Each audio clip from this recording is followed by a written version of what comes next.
How's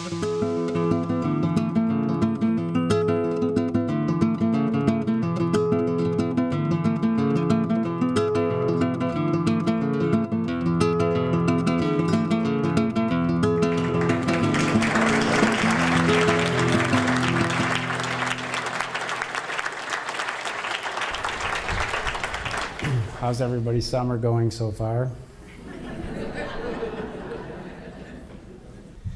Well, this has been quite an adventurous time for me since my last lecture, and maybe I'll be able to cover a little bit of that at the end if time permits. How many people are here for the first time? Raise your hands. This lecture isn't really for the rookies. So this is definitely a lecture more for the veterans than the rookies.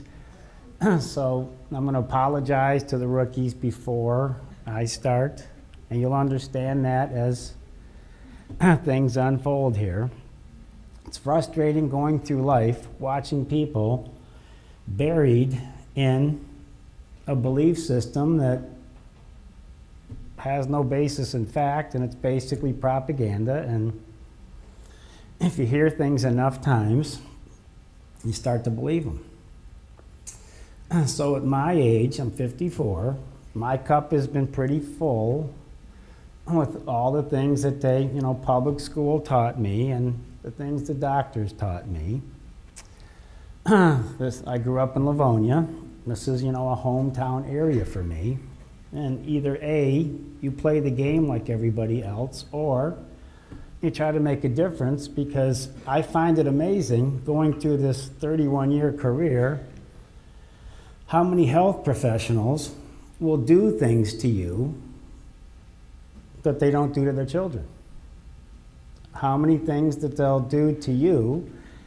They asked a lot of cancer doctors, would you take the treatment that you do? A secret survey. The majority said no.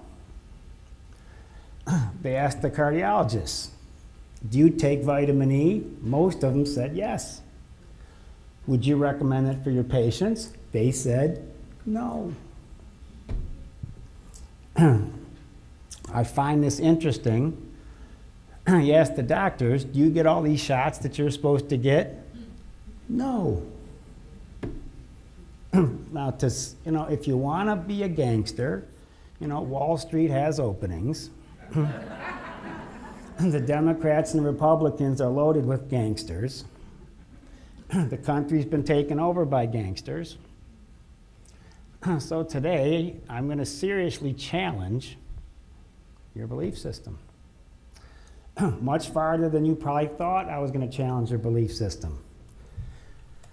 So for the rookies, just hopefully you've done your protein shake, and I don't think this lecture's ever really been done before. I've been putting some things together for years, and finally,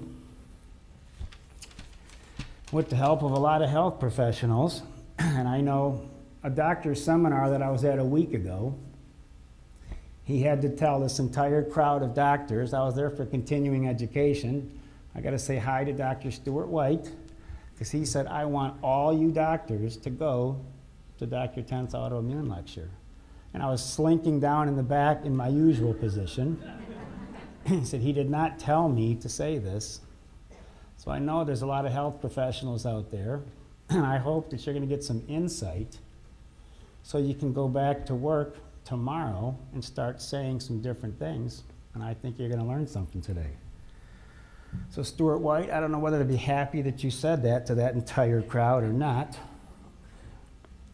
but we'll see how this goes. Now, since the last time I was up here, I cannot believe how many stomach problems. Now, before I start, I don't want to pigeonhole myself with this type of disease process. I have a pretty standard practice. I have lots of skeletal issues, back and neck things. I have a ton of stomach problems. I have a ton of autoimmune problems. I have kids. I have old people. I have an entirely widespread practice. It's not just about this topic, but this topic I wanted to cover once. And this is going to be an interesting topic for you. Now, I have so many stomach problems that come into my office, I cannot believe how many people have stomach problems. How many people out of this crowd, whether you're a patient or not, have suffered significant stomach problems? Raise your hand. Okay, good. Dr. Jeff is going to do a lecture on Pediatrics 101, to protect your children, part 1. He's been doing some great lectures. And how many people have gone to Dr. Jeff's lectures? Raise your hand. Good. He's helping you navigate this health world that has seemed to have been derailed. I just am counting down the days till the government takes over my health care. I'm just, you know, Michelle Bachmann said something that represented me, and I'm not necessarily endorsing her. She said a lot of people don't have insurance because they don't want to have insurance. I've raised my family without health insurance because I've kind of separated myself from that system. I cut that system loose when I was 13. That was it for me. My kids are 20 and 22. They've never been to a pediatrician. They don't even know what they do.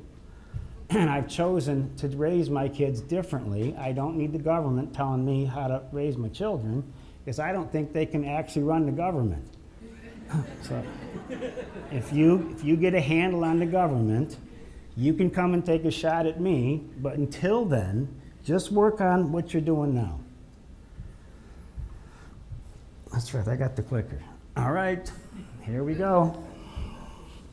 They finally trusted me with the clicker after all these years. It's like, I've grown up. Maybe not. They might take it away before this thing's over.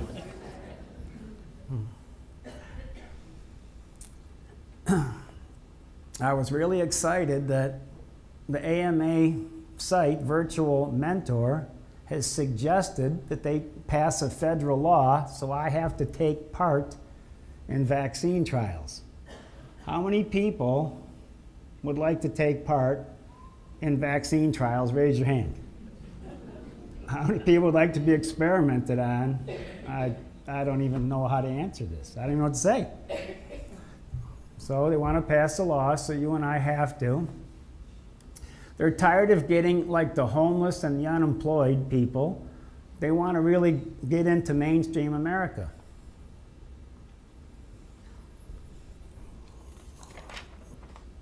Now, as we start, cancer and autoimmune diseases are linked. This lecture is going to be broken into 4 parts. We're going to start with a history lesson that most of you have never heard before.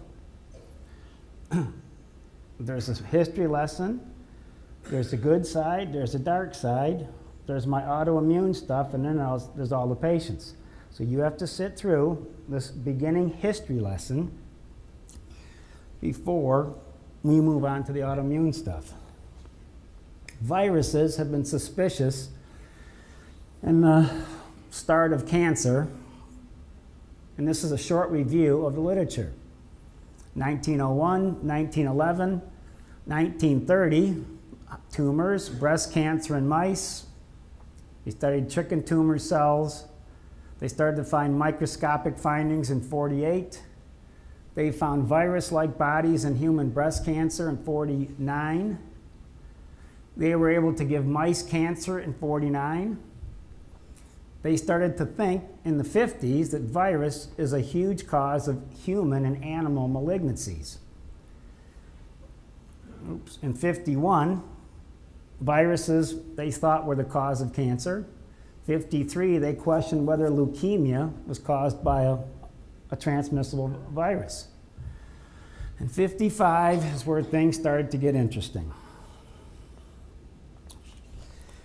From 1999 to 2001, the story that you're going to hear was investigated by 60 Minutes.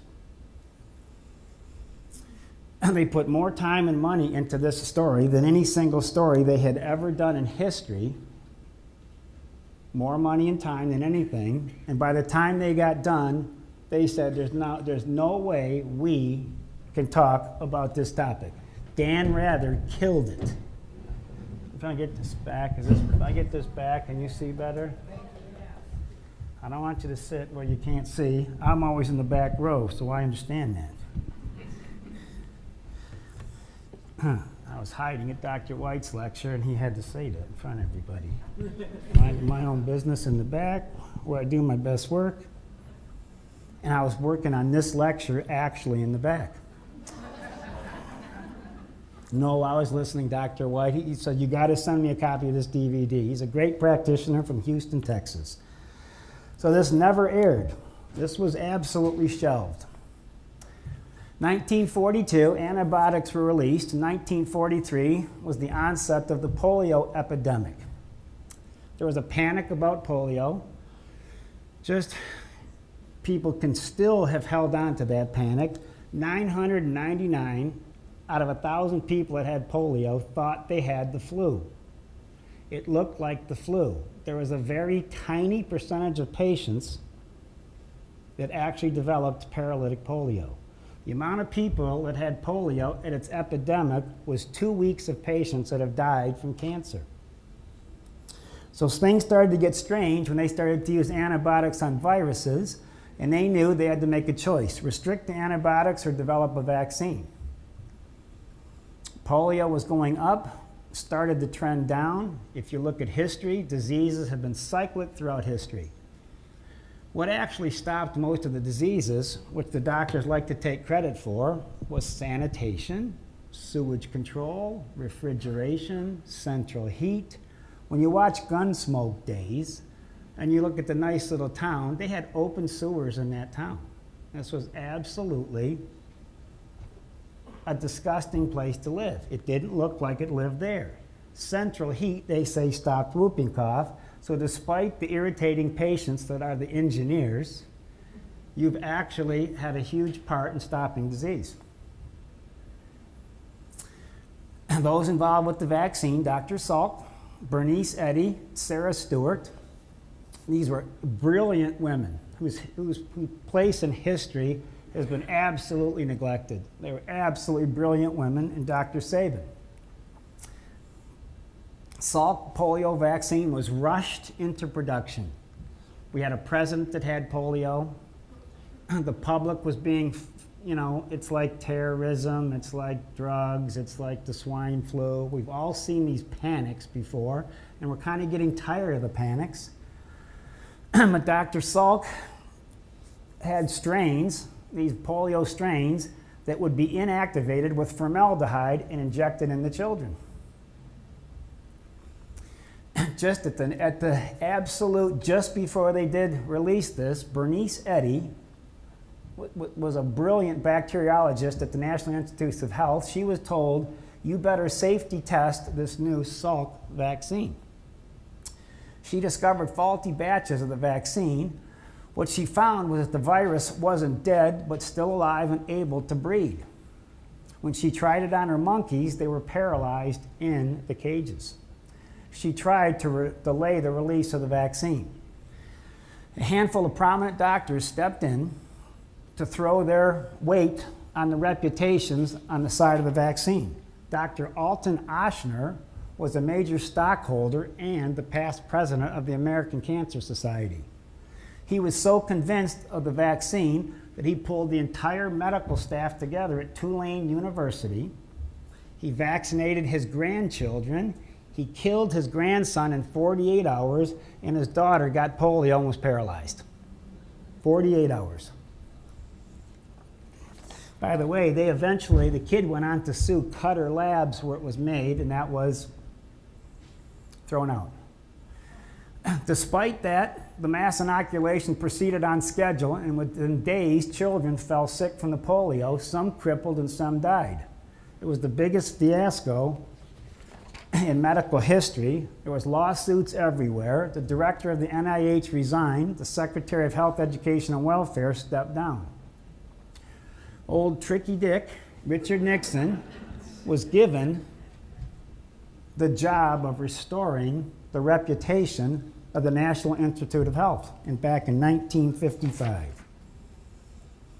This is a timeline we're going to go through, and we're going to finish up the current time. Bernice Eddy was taken off polio research and transferred to the influenza department, where she meets Sarah Stewart. These become lunch partners. Stewart proved that some cancers were caused by viruses, as well as discovery of DNA recombination, which is still used today. In 1957, they named it polyoma. A virus causing cancer was called polyoma. Sarah Stewart and Bernice Eddy discovered this virus, which caused multiple cancer tumors in a variety of small mammals. It was the first time one virus caused cancer in several different species. She then took suspensions of the material from these kidney cell cultures, injected them into hamsters, and the cancers grew in the hamsters. Now the problem was the vaccine manufacturers had grown their polio viruses on the kidneys of monkeys. And when they removed the polio virus, an unknown number of other monkey viruses came with it. The more they looked, the more they found. Medical science knew little about the behavior of these monkey viruses. This was a watershed event in cancer research in 1959. Now, to this day, when you go into the doctor and ask, how did I get this cancer, viruses have been a major player, and they can't talk about it because of something that happened to you. In 1959, Bernice Eddy, confronted with overwhelming evidence, came to the conclusion they had just inoculated an entire generation with cancer-causing monkey viruses. She was the first one to predict an epidemic of cancer in the future. 1959, that was the year that it became classified. Done.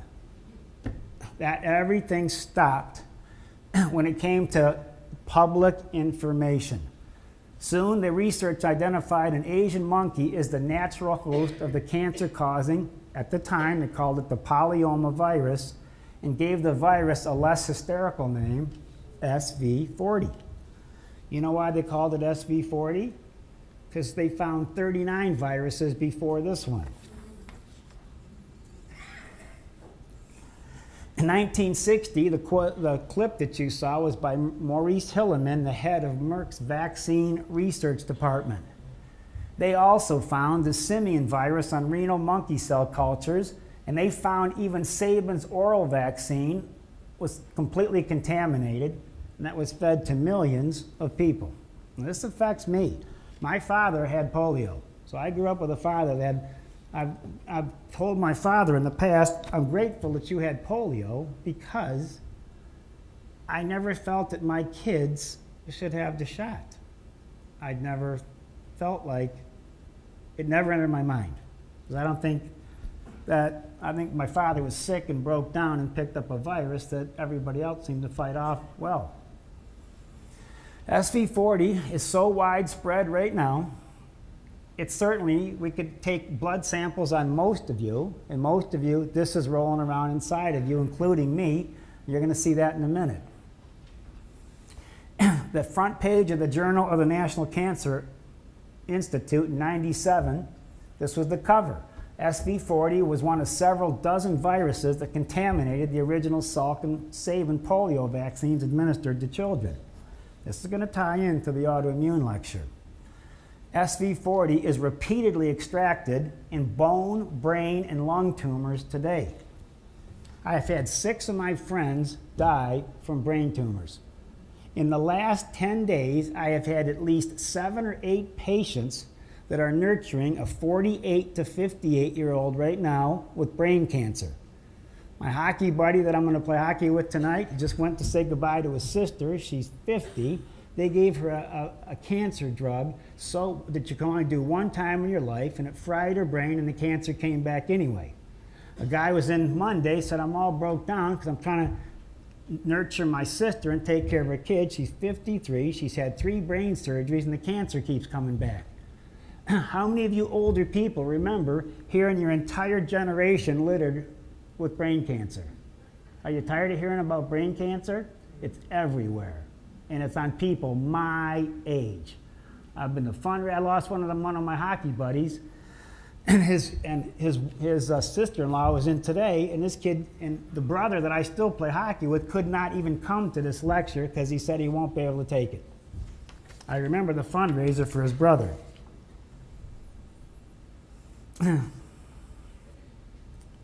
USA Today had a big article that I use. It's on the wall in the office.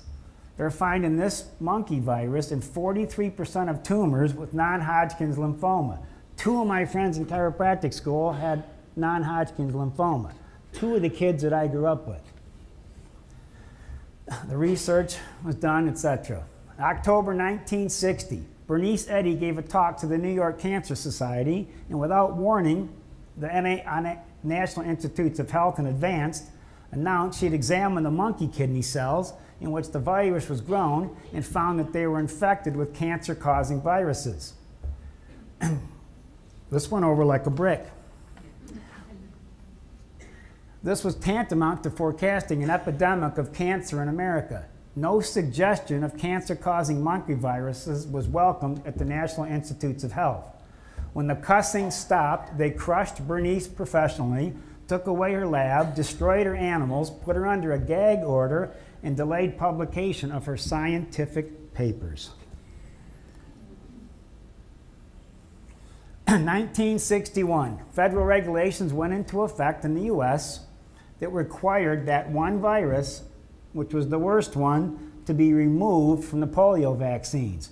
But the law said you don't have to destroy the seed lots and you don't have to recall the contaminated vaccines.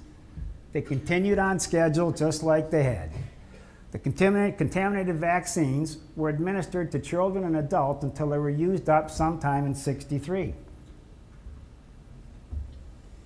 In 1962, Sabin introduced his oral polio vaccine. What was the problem with Sabin and Salk? They used the same culture medium, which was what? Monkey kidneys. So he decided to use a live weakened polio virus. Here's my records, which I found about 3 weeks ago today. 3 weeks. I remember standing in line at Taft School in Livonia for this little sugar cube in a little dish. I remember standing in line because some of my friends got in line a second time. Because I think they've been heavily fluoridated friends, but I don't know. I'm like, I don't think you should go in this line a second time. There's my records. I found out 3 weeks ago. Now watch. 1, 2, 3, 4, 5. I got 5 of those injectable vaccines. I only remember the sugar cube. I remember 64 and 64, oral and oral. I've had 7 of these. I've talked frequently at these lectures. If I ever went down with a brain tumor, lung cancer, or one of these other cancers, there's nothing you're going to do about this. And I'm going to show you how to activate this and inactivate this. So you look at my cancer lecture that I did, why I hit my immune system so hard, this is what's rolling around inside of me. That's just the polio. This doesn't count all these other things. Animals are littered with viruses. I did not know this till 3 weeks ago.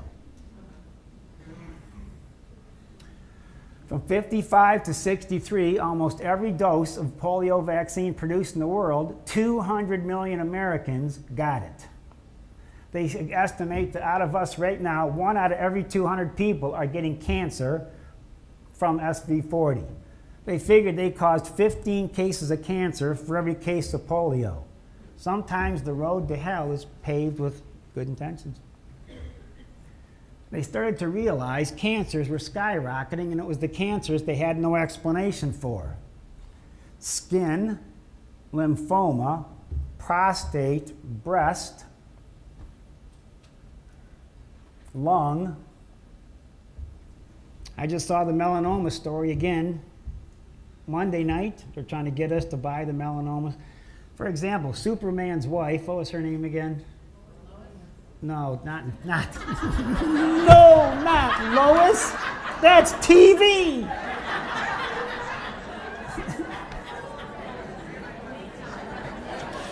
Huh? Dana Reeves. Yes. I always liked Lois. They made such a good couple.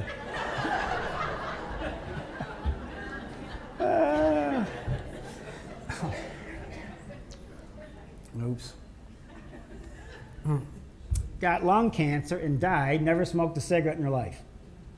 So now you see why lung cancer is skyrocketing, because this caused it. As smoking's gone down, lung cancer has gone up. The 10-year-old girls that got the shot in 55 became of age at 40 in 1985. This is when things started to go crazy in the cancer industry. To quote the polio vaccine developer, "I think to release certain information is not a public service. There's too much scaring the public unnecessarily. Oh, by the way, your children were injected with a cancer virus and all. That's not very good." Americans are getting cancer faster than ever. And the USA Today and JAMA in 1994 tried to figure out why are baby boomers getting cancer so much faster than their parents at the same age. Men born between 48 and 57 has 3 times as much cancer as their parents, and has nothing to do with smoking. They can't explain it. They know something else is going on here. And if you want to know really how far this thing can actually go, it's sexually transmitted also. They found it in 45% of seminal fluid and 23% of blood samples. Go get a blood transfusion today. I'm going to cover blood transfusions when I talk about how your immune system collapses. You can pick up a blood transfusion and you can get that SV40 virus and something you never even got the shot. You got the transfusion. That means that SV40 is found in children and grandchildren, people that have never had the shot. This was classified. This was a national security issue that's been blacked out through history. They didn't want this ever released until this little lady started talking in 1999. I'm going to give you all the references. You're going to be Googling this on the way home. I'm going to open up a level of study that you're going to find fascinating, and I haven't got to the bottom of it. It's a wormhole within a rabbit hole, and it just keeps going. By the way, there was an SIV virus also in that vaccine that acts just like AIDS, called simian immune. It's a much smaller virus, and it's much more difficult to kill. The smaller the virus, the harder it is to kill. I have some clips, bonus clips at the end of this DVD that I'm not going to have time for to play that are just fascinating. This is one I can. The many top dog researchers who is in Vancouver for the International Conference on AIDS. He is Harvard educated. He has a doctorate in dental medicine from Tufts University in Massachusetts. He's an international authority in public health education, and he's also a prolific author. When Dr. Horowitz first heard the theory that the AIDS virus and other killer germs were deliberately cultured as biological weapons and deliberately targeted at unsuspecting victims, he thought the mere idea mad, some wild conspiracy perhaps, or at least good grist for a sci-fi novel. Somewhere along the way, he's changed his mind. He's presenting his investigations at the AIDS conference in Vancouver on Wednesday, and Dr. Horowitz joins us in our studio. When did you go from thinking this was a mad idea to a possibility? Robert Gallo's group at the National Cancer Institute in Lytton Bionetics also experimented with monkey and human cancer viruses, and they developed mutants. These with viral nucleic acids, including those that caused AIDS, white blood cell dysfunction, leukemia, lymphomas, sarcomas. What is progressive wasting is that? Does that look like an AIDS patient? And death in cats, mice, chickens, and humans. This is what they were manufacturing. Next. It took me about 8 months having a document sit on my desk, which was a 1970 appropriations request for $10 million for the development of AIDS-like viruses. And it sat on my desk, and I realized I read it. It said the National Academy of Sciences National Research Council informed the Department of Defense that they could develop synthetic biological agents for germ warfare in 1970 over 5 years for the cost of $10 million. And that led me into investigate. Now this is, you know, people sign, we make copies of these DVDs and all the patients come in, they can get these, and you're going to have to read a lot of these slides because this one, what you read is better than what he's saying.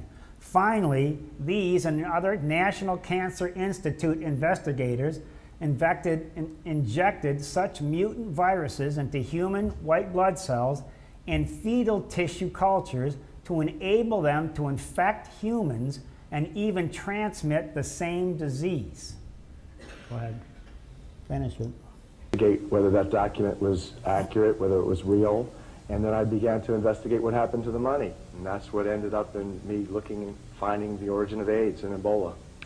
What do you believe about the origin of AIDS? What I know and what I'm presenting on Wednesday is that it's a man-made virus. There's no question in my mind these viruses are man-made biological weapons, if you will, or they were developed for cancer research models by National Cancer Institute researchers, people under National Cancer Institute contract, who also were contractors for the Department of Defense. All right. Thank you, Kelly. Next slide. Kelly did a great job helping me put this. This lecture was far over my head. This was way too much to try to do, but this story just kept building and getting deeper. 1971. The first thing Nixon did when he became president was declare a war on cancer in the first week. He did that because he inherited cancer. It was done in the previous administration. They knew what had just been done to the American people, and panic started. Panic at the highest levels. They knew they were in for an epidemic. Doesn't he look so presidential there? Doesn't he? You'd trust him, wouldn't you? I don't trust any of them. In 1960, the team was established. Here's the past president of the American Cancer Society. Here's Sarah Stewart, one of the most brilliant researchers at the National Cancer Institute. And here's Mary Sherman. Mary Sherman was a brilliant orthopedic surgeon. She was a radiation specialist, and they put her in charge of the big lab. This is all gonna fit, just sitting. The big lab was ran by Dr. Mary Sherman. They needed a laboratory so they could start. They were trying to come up with a vaccine to stop the cancer epidemic. That's what was going on in Louisiana. This is going to tie in. Wait till you see what this ties into. So they had to have a government hospital. They got the U.S. Public Health Service Hospital, which was operated by the U.S. military, owned by the federal government. It was a full-blown U.S. government laboratory financed with millions of dollars from the public treasury. Here, they put a 5 million volt linear particle accelerator. They had 159 covert research projects set up. Remember, this is the big lab. This is where they were trying to stop what just went in all the people. Next. Oh, I got it. Dr. Alton Ochsner, this is his little history. Head of surgery, Tulane Medical School. One of the first guys to say cigarette smoking caused lung cancer. Had the famous Ochsner Clinic in New Orleans. In '49, became president of the American Cancer Society. He was a staunch anti-communist. In 1959, the FBI cleared him for a top secret position. Sarah Stewart was recruited in 1960. She left the National Institutes of Health and went to the U.S. Public Health Service in New Orleans, believing an anti-cancer vaccine was possible. Dr. Mary Sherman was the director. She was an expert on radiation. If a vaccine were to be developed to prevent an epidemic of cancer in America, the research was going to have to be done quickly, quietly, and privately. It was done by competent professionals, someone with resources, and someone willing to take the risk. Perhaps a vaccine might arrive in time to prevent a horrible and unprecedented wave of cancer among the American people. If they succeeded, they'd be heroes, praised by the press, welcomed by a grateful public, and rewarded financially and socially. If they didn't succeed, no one would know because nobody stuck their neck out. How do you develop a vaccine? You kill it or weaken it. The larger the virus, the easier it is to kill. The problem, viruses are tiny. Viruses,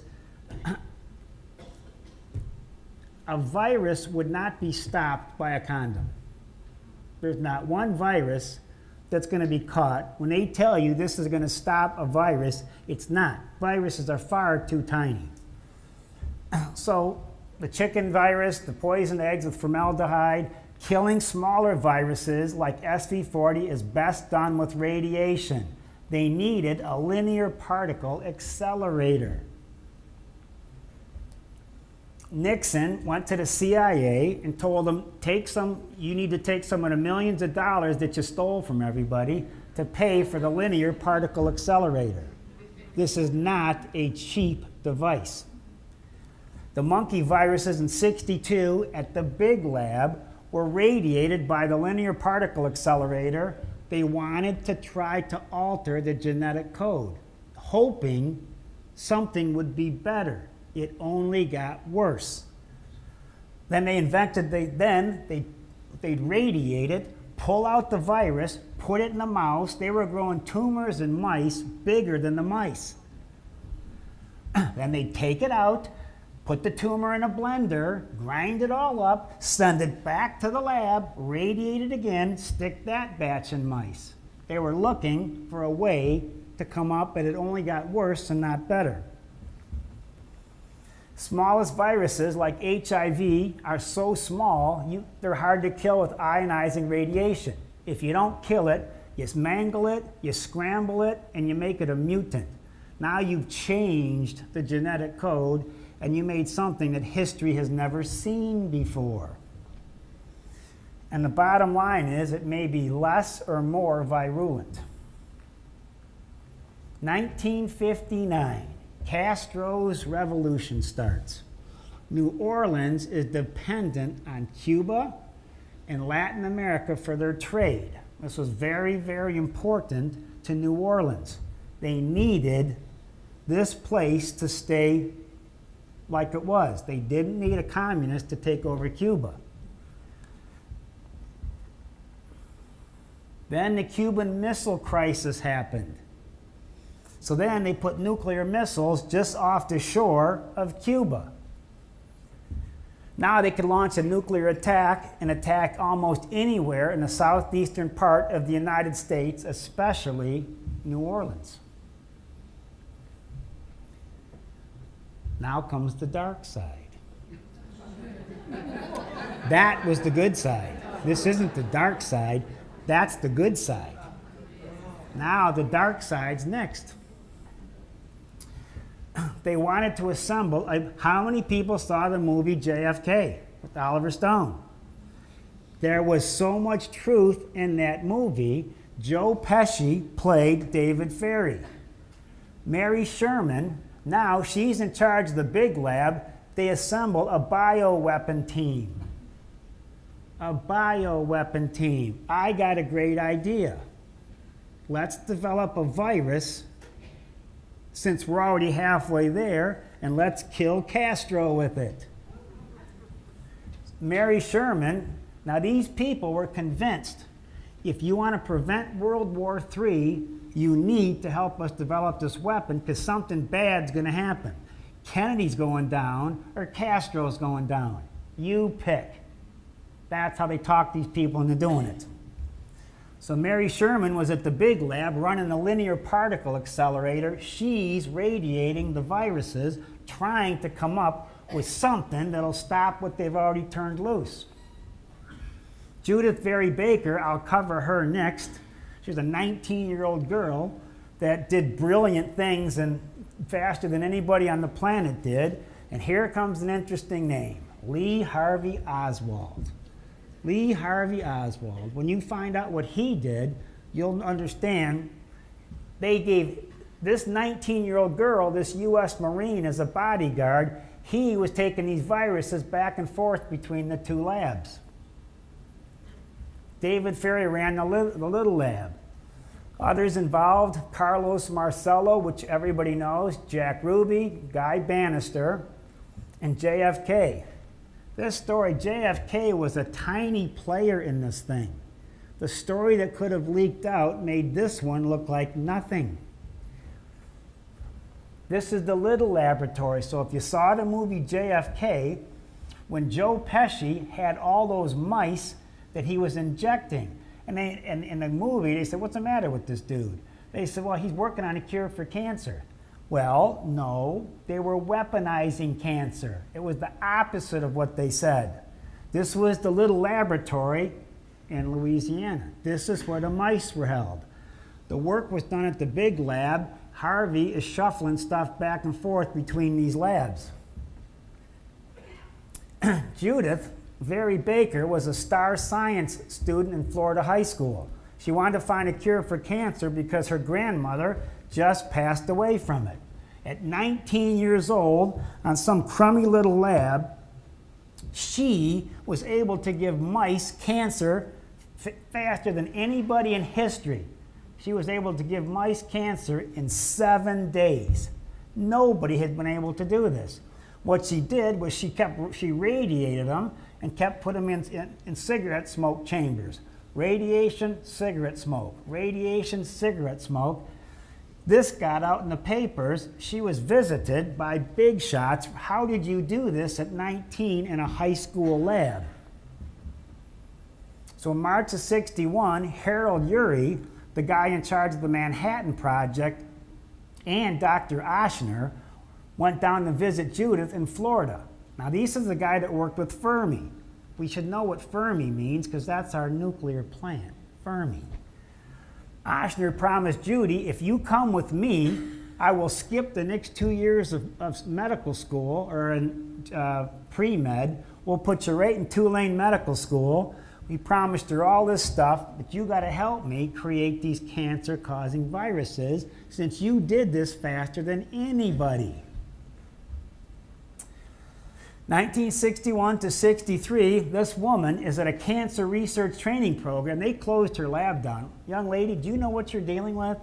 This is dangerous. You have no business. They closed the lab, confiscated her papers, and sent her to know how to do this professionally at the Roswell Park Cancer Center in Buffalo, New York.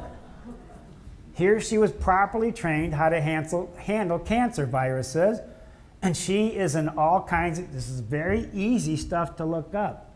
This story has been hidden in plain sight in front of you all these years. This is not a secret. May of 1963, shortly after moving to New Orleans, Judith had a chance meeting which she thought at a post office with Lee Harvey Oswald. Lee was already working with Ferry, Sherman, and Alton Ochsner on the bioweapon. Oswald set up a meeting for Judy with Mary Sherman and David Ferry. Joe Pesci played a great part in that movie of that guy. That was just incredible. They discussed the nature of the product and said, look, if you can make a cancer-causing virus to kill Castro, you'll prevent World War III. David Ferry, he was an oddball. He was an oddball. He's the movie explained it well. He was a strong anti-Castro supporter. He was angry at JFK for being soft on Cuba. He wanted Castro or JFK dead. By injecting Castro with cancer, the U.S. government would avoid the usual suspicion that a violent assassination would generate. Lee Harvey Oswald starts a relationship with this little 19-year-old girl. They're working side by side in a laboratory at the small lab, and they're handling the cancer-causing viruses. When you saw the movie, and they showed Lee Harvey Oswald protesting, supporting Castro, they showed the real clips. He was trying to act like he was a supporter of Castro so he could find a way to get in to the country. They showed leaflets, they showed, and Ochsner had organized all this so that he could look like a defector. Judith's assignment isn't to work on a vaccine, but to help create a virus capable of causing galloping cancer. Her job consists of harvesting 50 or more mice every week that have been injected with SV40 viruses mutated by exposure to radiation. She grinds up the most aggressive tumors, suspends them in calf serum medium, and centrifuges them to extract the viruses. She takes them to Dr. Sherman's lab to be re-exposed to radiation with the linear particle accelerator. Oswald was taking all this stuff back and forth. You heard about the Riley Coffee Company in the summer of '63. This was their cover story. They punched in at the Riley Coffee Company and left. They didn't want any ties to this laboratory.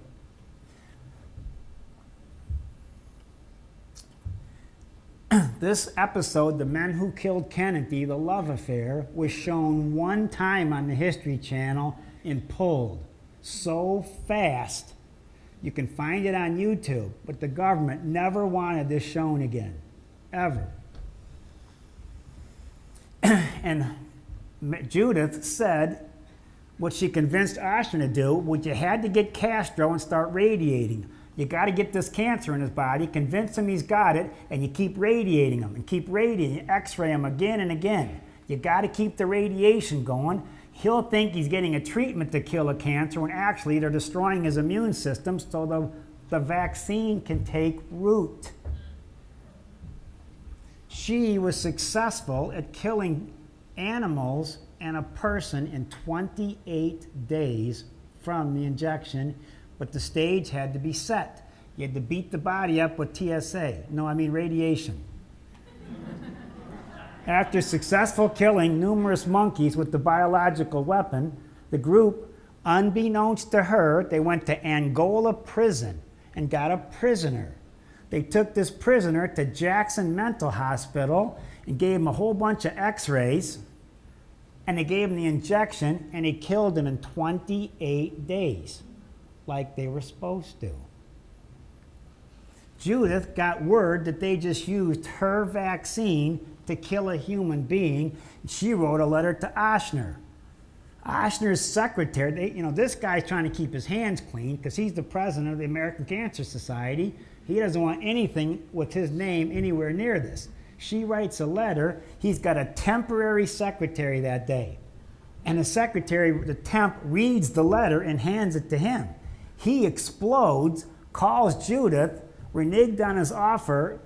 This opened a can of worms that he did not want his fingers in. A few months later, Lee told Judith over the phone that they were going to kill Kennedy. Let's figure it's easier to kill Kennedy than it was to kill Castro. What kind of viruses have we learned to weaponize? We're getting to the autoimmune part next. Dr. Kano contends that the Dietrich operation was, quote, a modest research and development facility, end quote. In fact, Dietrich's own history recalls it being a large, sophisticated biological warfare testing center. The facility employed some 300 scientists, including 240 microbiologists, 40 of whom had PhDs, 250 specialists in other disciplines ranging from plant pathology to mathematical statistics, and between 700 and 1,000 supporting staff. The operations occupied some 1,230 acres of federally owned land, upon which 450 structures were maintained. It produced annually some 900,000 mice, 50,000 guinea pigs, 2,500 rabbits, and 4,000 monkeys. There was also a large corral area for holding larger animals such as horses, cattle, and sheep. The cost of running Dietrich's biological weapons research alone was reported at $21.9 million in 1969. And here's another fact. By the falsely alleged end of Fort Detrick's biological weapons program in 1969, there were not simply 7 germs that America had weaponized. Conservatively, there were thousands when you include the bioterrorizing cancer viruses and other germs being cloned, mutated, and mass-produced for global distribution in support of the drug cartel's burgeoning cancer industry. This developing cancer industry really got a shot in the arm back in the 1950s when the first polio vaccines produced in contaminated monkey kidney tissues containing cancer viruses were being tested and injected in millions of people worldwide. The cancer virus was later identified as SV40. It was determined to cause cancer in nearly every species it was injected. After scientists and informed industrialists realized these vaccines were going to produce epidemics of cancer, cartel officials within the National Cancer Institute started a special virus cancer program, the SVCP, in 1962, according to secreted documents. Here is simply a partial list of the deadly viruses they created in labs by 1971. These included leukemia viruses, lymphoma viruses, sarcoma viruses, encephalitis agents, genital herpes, Hodgkin's disease, influenza, infectious mononucleosis, Kuru, that is the mad cow disease prion, breast tumor viruses, and much more. How many people know people that have had these cancers?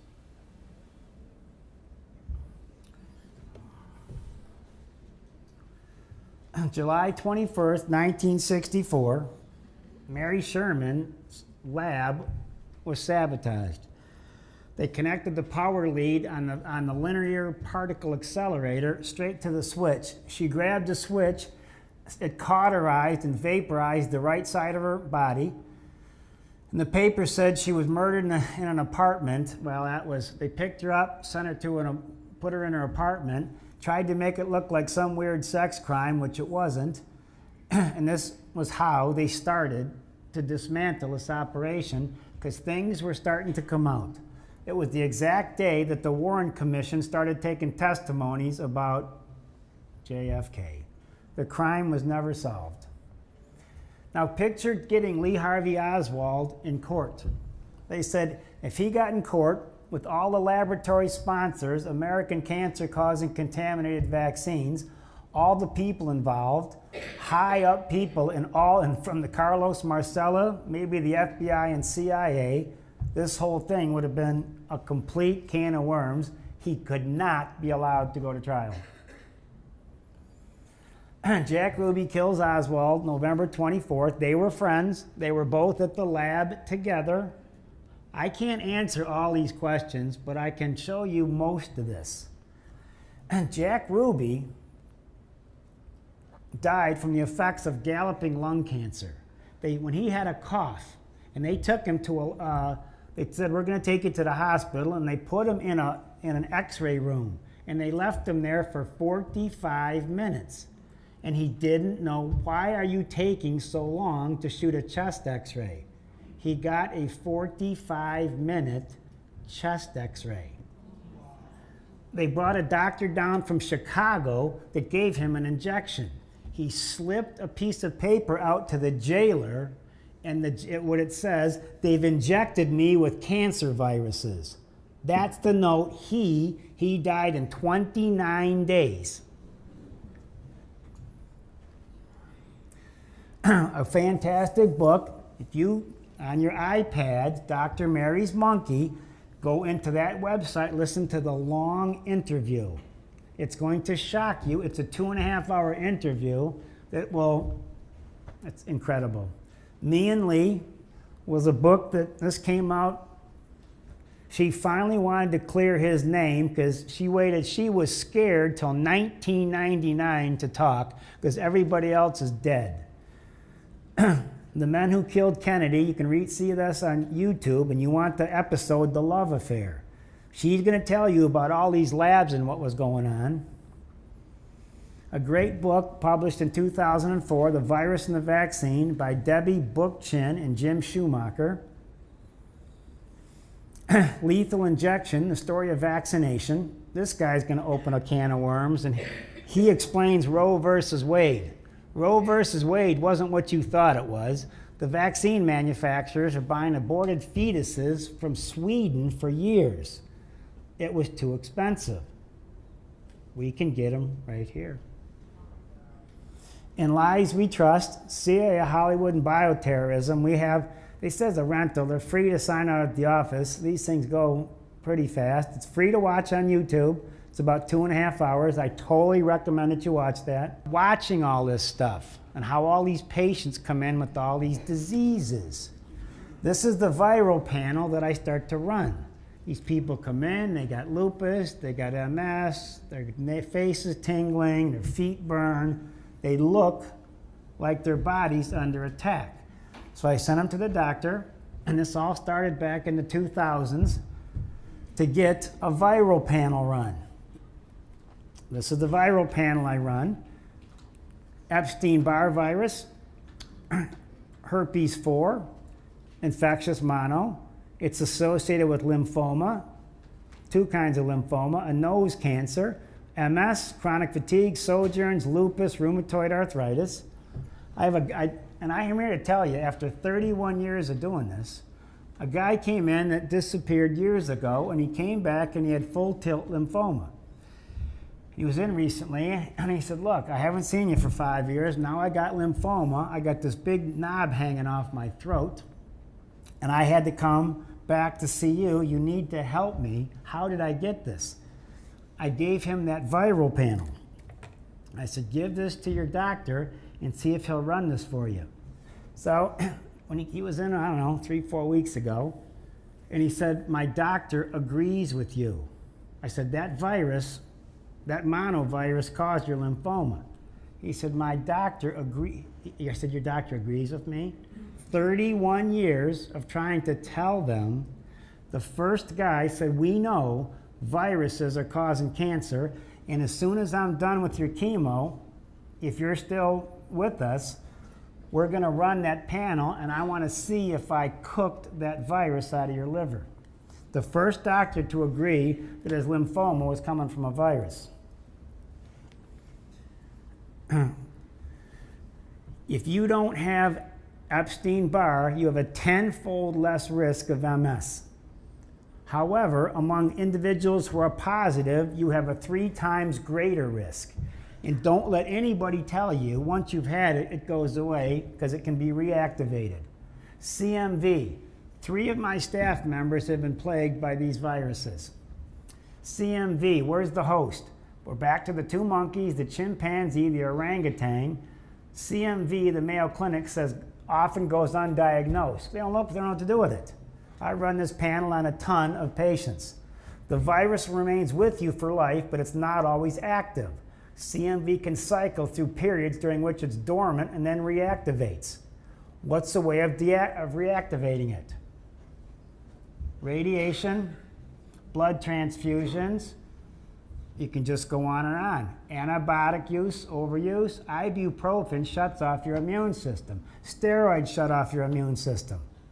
I'm watching people stomping on their immune systems constantly. Get enough radiation, get enough flu shots, and one of those dormant viruses that we all inhaled in the 50s and 60s is going to turn on. Transmission of CMV, blood, urine, saliva, breast, tears, semen, and vaginal fluids. It's not caused by casual contact. You can transmit it from vaginal fluids. CMV, the Cleveland Clinic, fever, low white blood cells, arthritis, fatigue, mental confusion, brain infections, headaches, migraines, out of control headaches, people that cycle headaches 3-4 times a month. It's a virus attacking their brain. Herpes. Herpes 1, it's not a cold sore. Neurobiology will tell you it's particularly damaging to the nervous system. These viruses are eating my patients alive. Herpes 2, eczema, influenza. It can go up and down. It can be reactivated by a lot of different illnesses. Herpes 6, undetectable by most cases. You kind of get this as a kid. It can become reactivated later in life. Herpes 6, MS, cancer, epilepsy, fibromyalgia, AIDS, chronic fatigue syndrome, seizures. I believe that's the virus that ate Richard Pryor's brain away. Herpes 6 loves to cause multiple sclerosis. And his MS was such a declining mess, he never got a break till he just sat there and just croaked from the thing. HH6 is more neurovirulent and is much more frequently found in patients with neuroinflammatory diseases such as MS. I really thought that was the one that took out Richard Pryor. Parvovirus. I've treated a number of people for the parvovirus, and I want to put this up at the end, how this stuff, women are to see. I've noticed that the parvovirus causes strange pains in people's bodies, strange wandering pains, some kind of strange arthritis.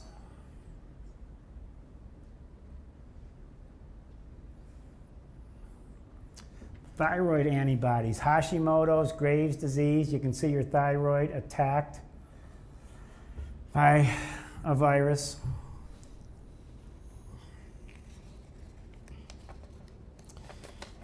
I got it. Animals, you hear cats have leukemia. You hear about all these little animal viruses. Chick embryos and measles. Human diploid cells. If you nurses looked at the labels of your vaccine stuff, it's fetal DNA. It's right on the label in front of your face. It's aborted fetal tissue they're putting inside of your bloodstream. Monkey kidney cells. Animals carry viruses. It's touchy to get them out. You can't get them all out, and little ones can slide through. What's the difference between immunizations and vaccinations? Does anybody know? The word's not the same. In fact, for the sake of accuracy, evading for the moment the use of vaccinations to make people sick, the use of the two terms, vaccinations and immunizations, have been successfully confused by the government and industry propagandists. Immunizations and vaccinations are not the same. Vaccinations typically cause hypersensitization reactions, including allergies, asthma, autoimmune diseases, and with contaminants such as mycoplasma or frequently inoculated herpes-type viruses, such as the Epstein-Barr virus, cancers can be triggered. Immunizations, on the other hand, are caused by natural exposures to foreign proteins that challenge our immune systems.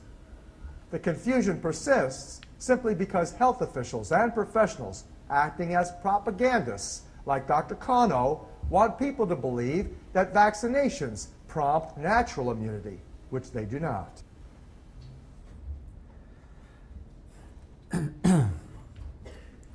My patients, my Vitanax patients, now I'm going to show you what the literature says. What does the literature say about autoimmune diseases?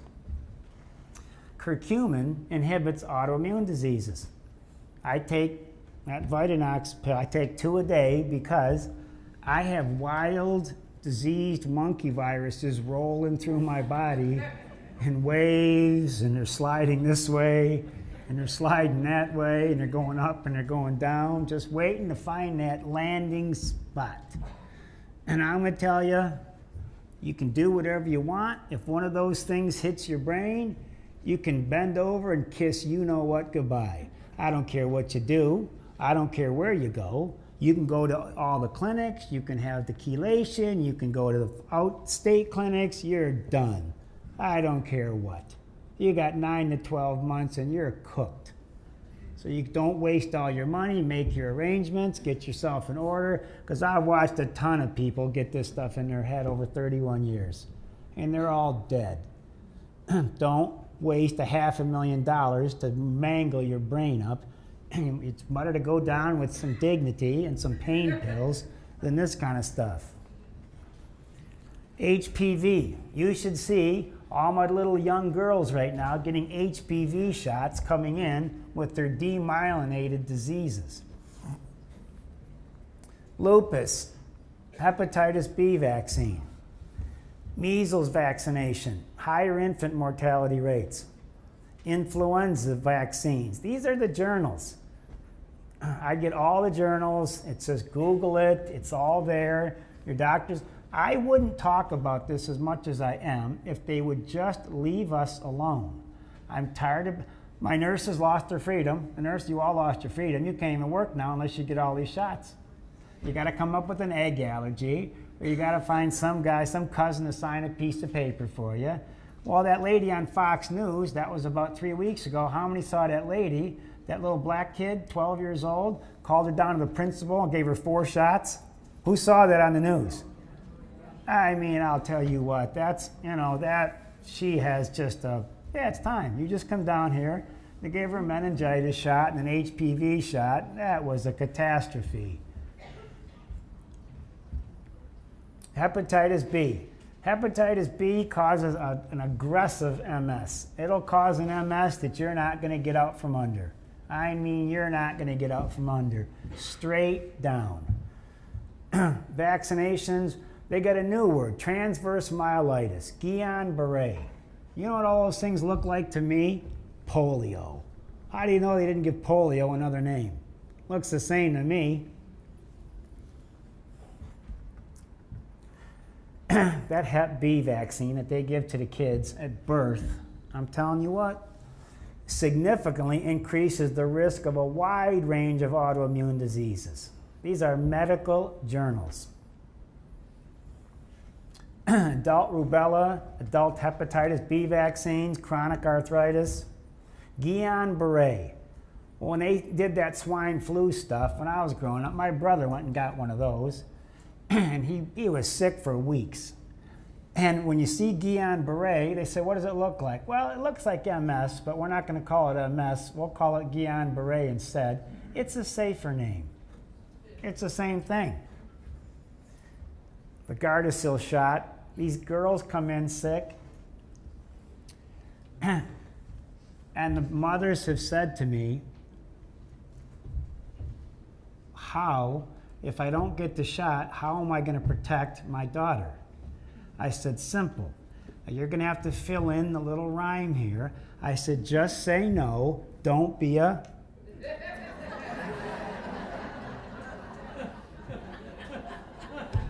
I said, it's real simple. And the mother said, well, that's a good idea. Yeah, pretty much.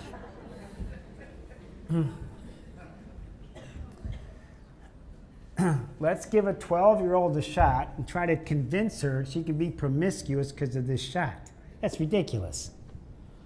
And while I'm at my rhyming stage, what song, you all know the song because the guy just died who wrote all the Disney songs. Bob Sherman. His kid came home and said, well, how was the polio vaccine? Kid said it was great. So he wrote the song. Just a spoonful of sugar helps the medicine. Mm-hmm. That's where that song came from.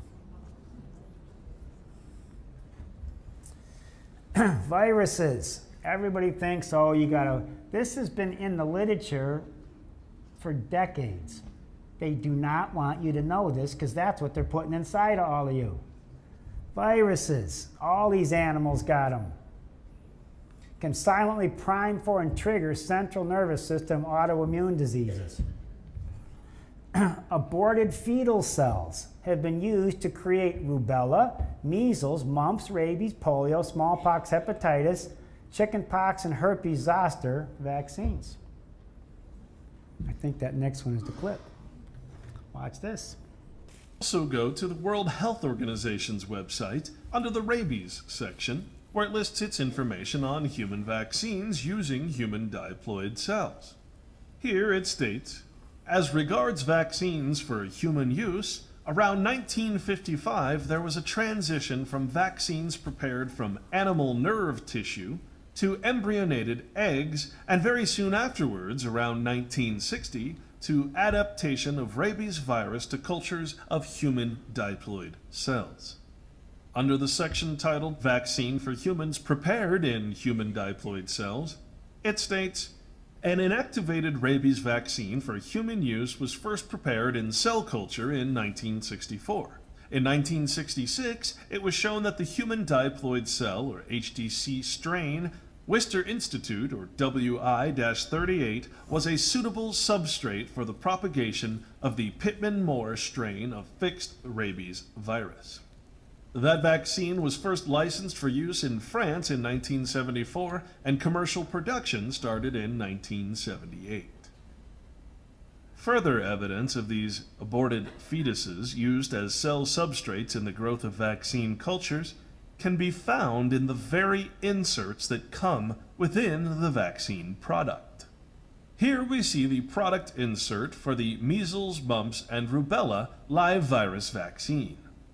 This vaccine comes from Merck and Company and is one of the most widely used and recommended vaccines for both children and adults. The MMR2 live virus vaccine is a combination of 3 vaccines. Part 1 is Attenuvax, the live virus measles vaccine, which is propagated in a chicken embryo cell culture. Part 2 of the vaccine is MumpsVac, the live virus mumps vaccine, and it too is propagated in chick embryo cell cultures.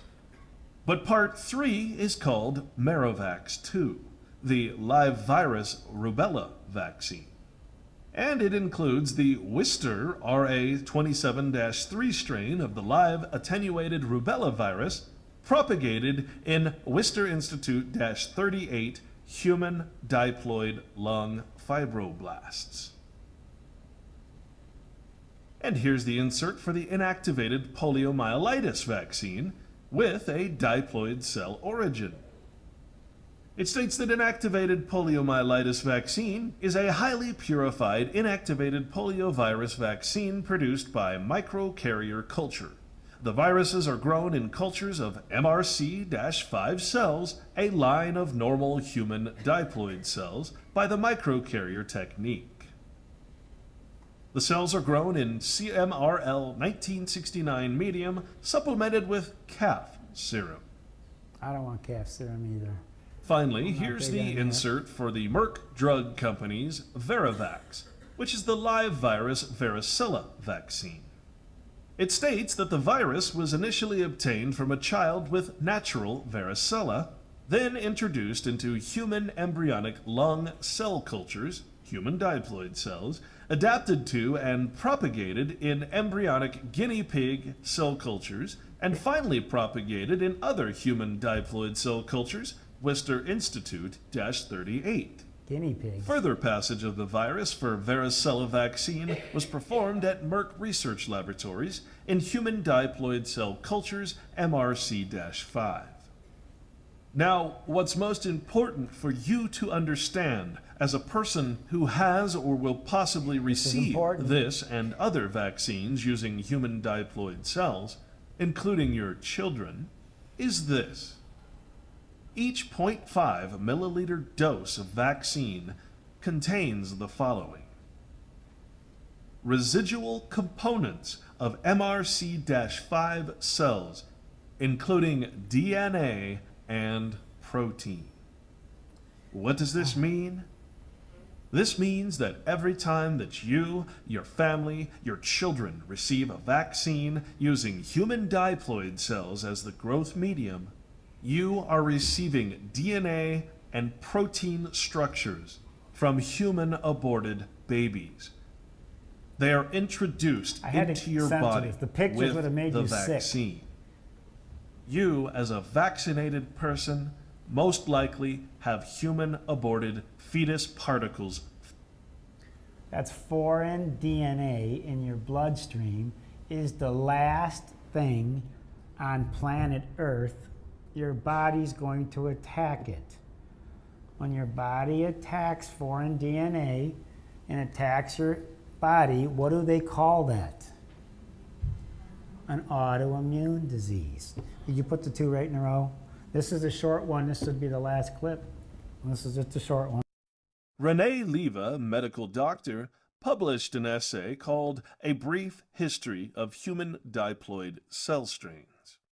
She wrote, "The Pontifical Academy for Life published a response about the moral legitimacy of immunizing children with vaccines manufactured using cell strains derived from aborted human fetuses.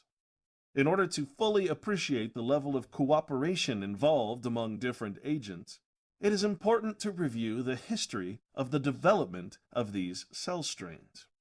The need to articulate the moral reflection on the matter in question arises mainly from the connection which exists between the vaccines mentioned above and the procured abortions from which biological material necessary for their preparation was obtained.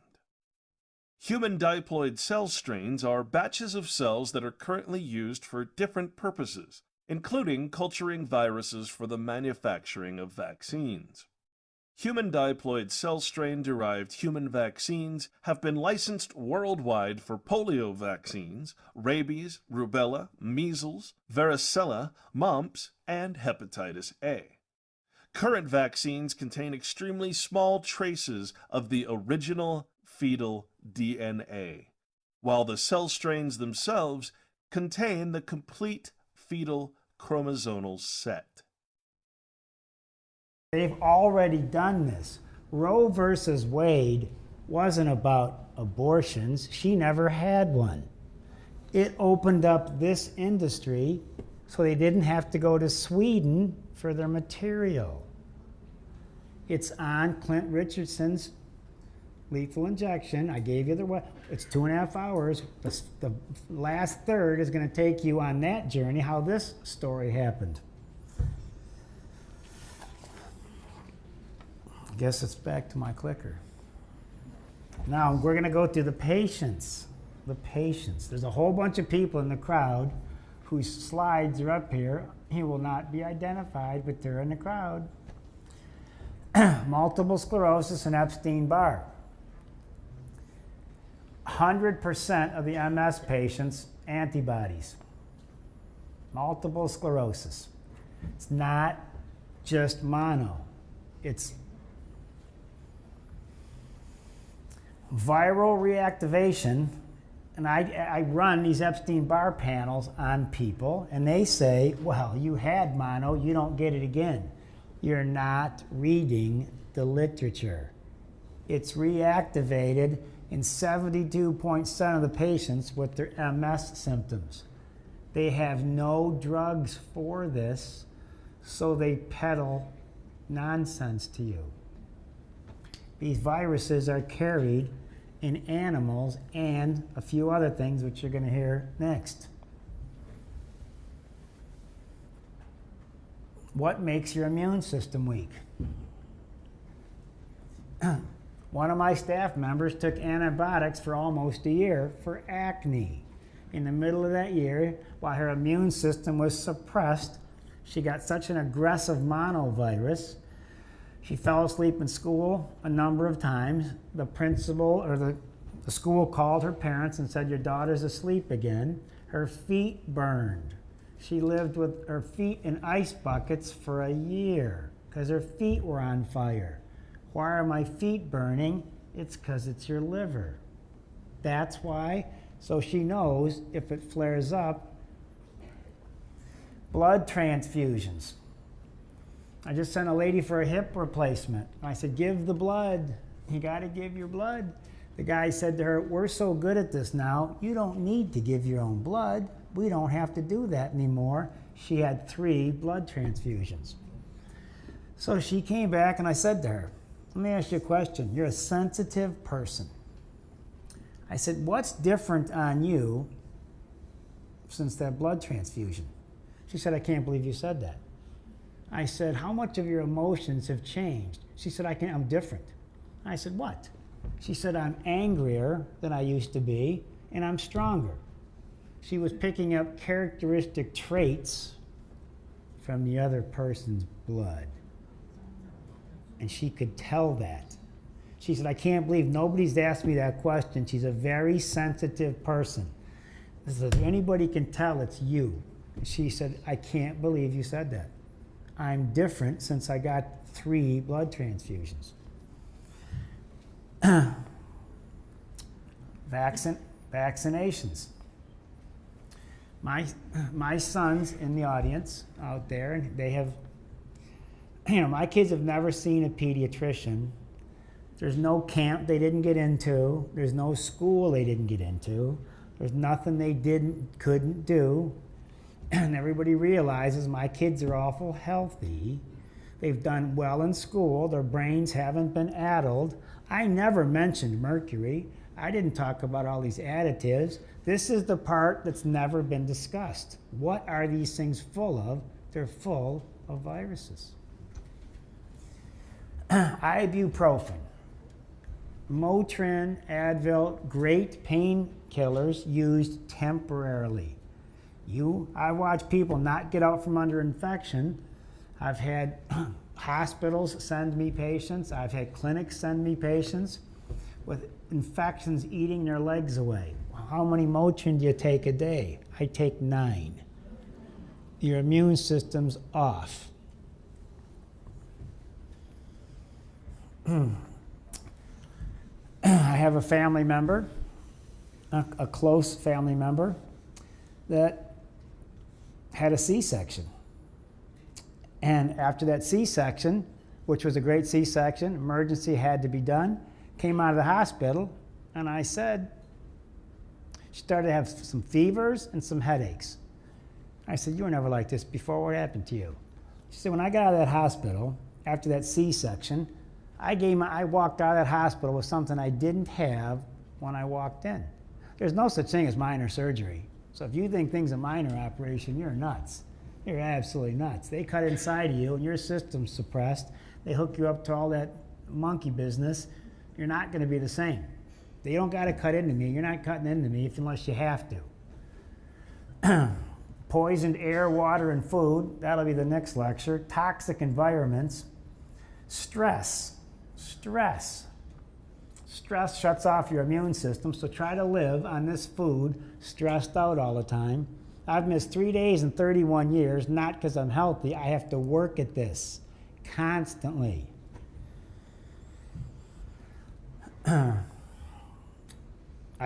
Puck drops at 10. I got to keep going. Radiation. People that live, I have patients that have had so many CAT scans on growth plates, on growing children, sinus infections. 95% of my patients that come in proud with their CAT scans have had them for no reason whatsoever. Their insurance covered that. So when they said there's 30,000 people dying from CAT scans a year, that's what they said, not me. Is it the CAT scan or did that virus turn on? Which one is it? When I get done with this, Lou, you're going to start the car today because that's what I got Lou for. Judge, you're going to have to watch my back. Anything happens, Judge, I'm going to need you. Lou's going to start the car. You got to run interference for me because they're going to, my car, I'm never going to start it by myself again. Never. Never. You know? It's a stick, so you can't put an automatic car starter on a stick. Boom. Spangler, you're going to start the car. I'm going to hire you to start the car. Toxic family members. Work environments. I like to go into like a hair salon. What's it like to stand in a hair salon? And what's it like to go and, it's horrible. And it's like, you know, why don't you just, if you own a hair salon, you know, we all got to do something. Don't even bother getting a retirement program. There's no, save your money, have a good time. I mean, you better get your detox pathways working pristinely. I do this, I'm very aggressive on my detoxification pathways, but that's another lecture. Work environments, fear. I've talked about fear. You know what it's like to watch a bunch of people who live in Detroit their whole life? I consider me living in Detroit, grew up at 6 in Inkster. And you turn on the TV and it's the Al-Qaeda, it's the Muslims, it's the blacks, it's the whites, it's the swine flu, it's the bird flu, it's the TSA, the guy's gonna blow everything up. Turn on Fox News when you get home. You wanna know what it's like to be terrified? Cops holding some guy on the ground with a gun to his head, and it just goes on and on and on. I have not raised my children in fear. We are a tough family. Just ask the Northville police. Anybody that's seen my earthing lecture, we are still well known in Northville. Our house was broken into.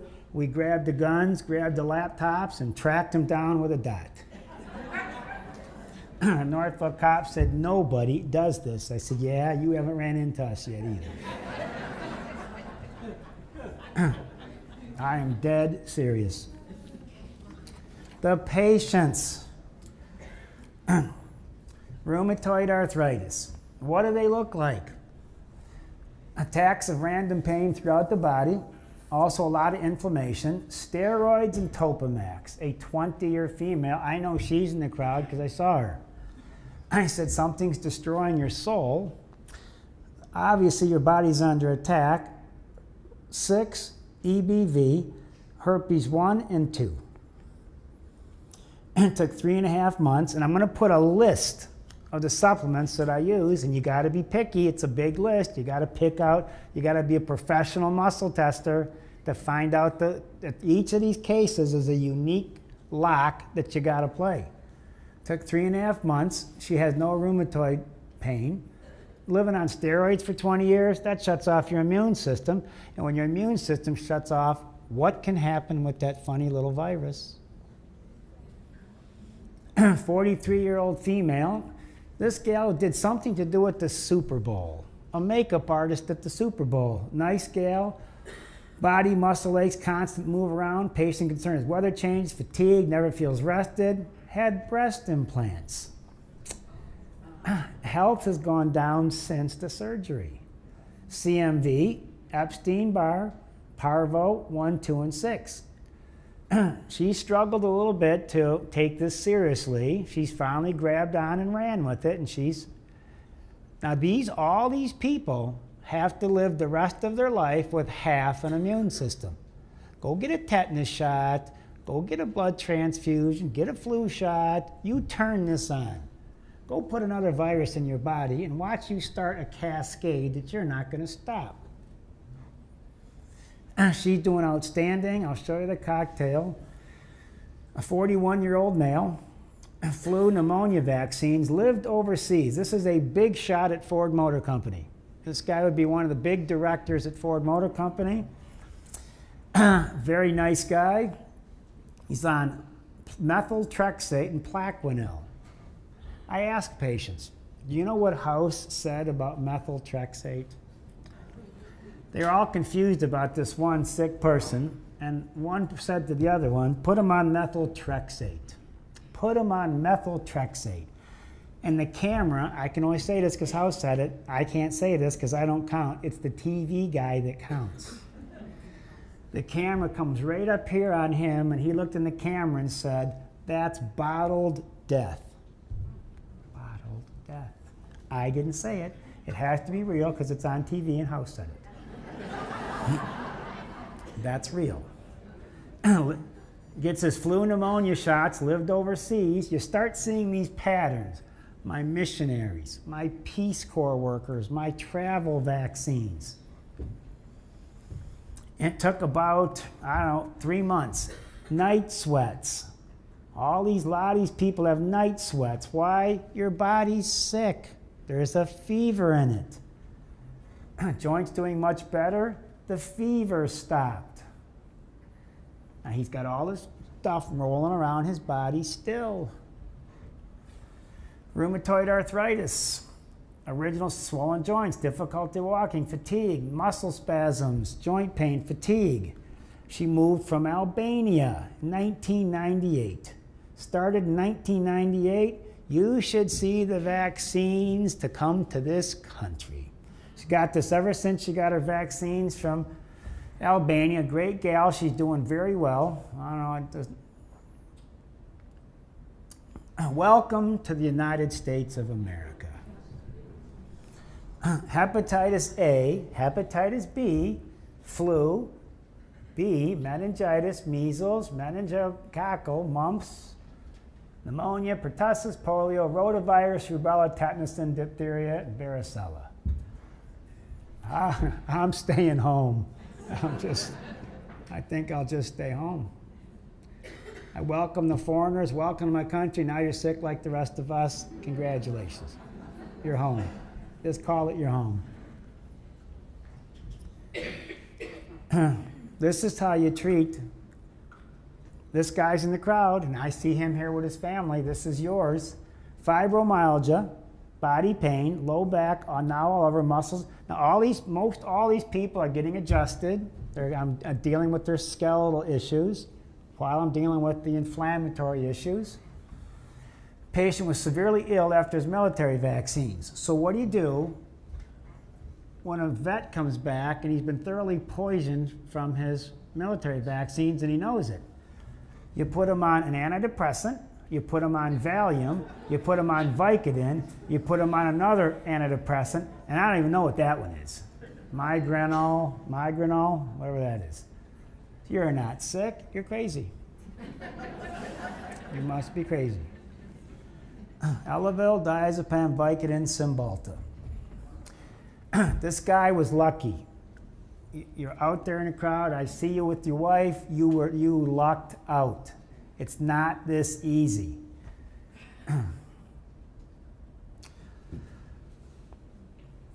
This guy was in this week actually, and I was surprised. Cycles, headaches, and top of head 2 to 3 times a month. Headache lasts 45 minutes and sleepy. Of course, the MD says, you're not sick, you need an antidepressant. You need an antidepressant. I tell these patients, if I had a doctor like you, I'd be depressed too. I'd take an antidepressant. So he's on Zoloft. He lived in Haiti for a year on a mission trip. When headaches started, had all his travel vaccines. He was in for an adjustment this week. And he came in and he was tap dancing because he said, my headaches stopped and have never came back. Now this, I haven't seen him in a couple of years. So this guy was fortunate. It's still there, but this was, I guess, Monday. I said to Kelly, stick this guy in the list because I'm going to show you some that aren't winning. I'm going to show you some losers on this chart. Transverse myelitis. This poor gal, patient, and constant numbness, her whole body, she can't feel her feet. Things are weird. She's got Bell's palsy. Something's destroying her spinal cord. Now, she got a hepatitis A. I know her in-laws are in this crowd. Hepatitis A, B, tetanus, and typhoid vaccines for a mission trip to the Dominican Republic 3 years ago. How long has she had it? 3 years. I said to her, you did this to go to the Dominican Republic, right? She said, yes. And Dylan's good friend, Zach, and his parents go to Punta Cana every year in the Dominican Republic. It's a vacation destination, and they never got a shot to go there. Who sold you those to go to where we vacation at? Folks, it's a sea of ignorance out there. It's time to kick that brain in gear and think. Just think. Your health depends on it. Our future depends on it. They're stealing your country while we're sitting here. They stole your country while we're sitting here.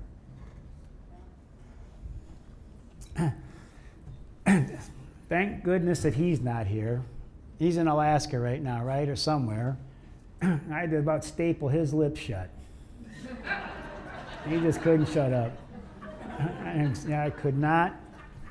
Nice guy. The devil knows what he's doing. He takes out the missionaries. The people trying to make a change, he kills all them off. Dick Cheney's going to live forever. He needs some vaccinations. He just keeps going. His heart stops. It's dead. 67 heart attacks. He's Satan's little sock puppet, but it's the missionaries that get sick.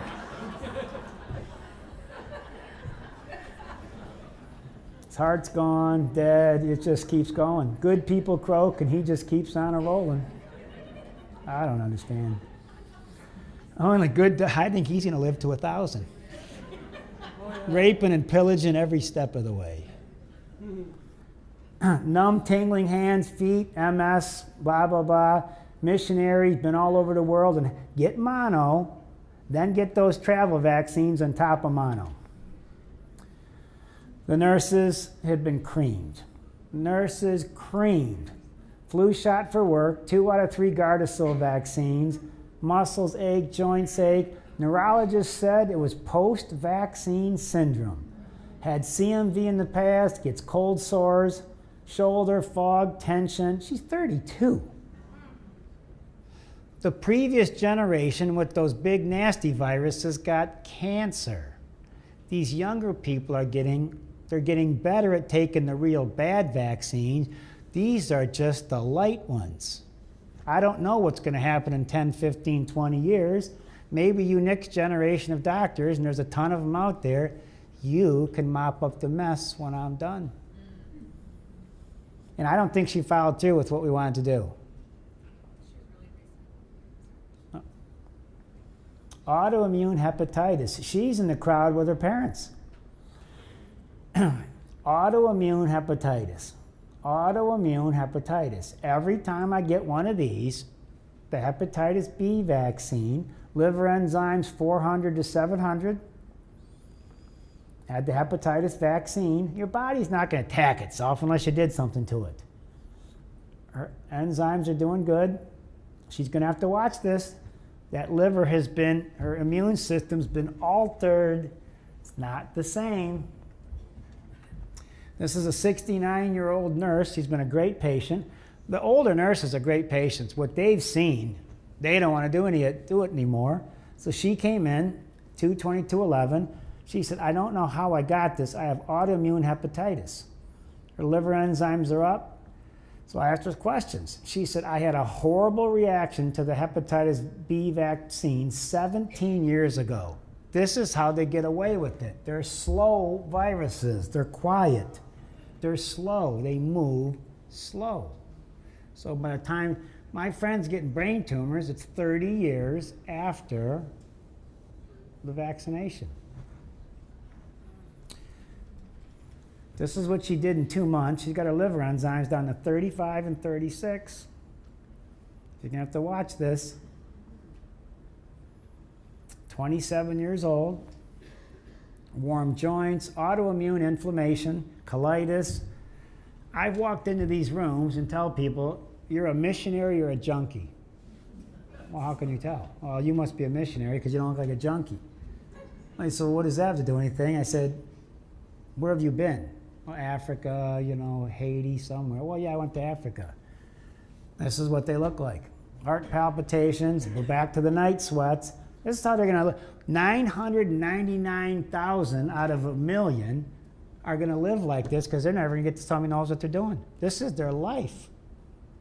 And they're going to be croaked off early because they're going to put them on antidepressants, which shut off your immune system, give them Vicodin, that'll make them an addict, talk them into getting more vaccinations, and just croak them off quicker. And Dick Cheney's going to live forever.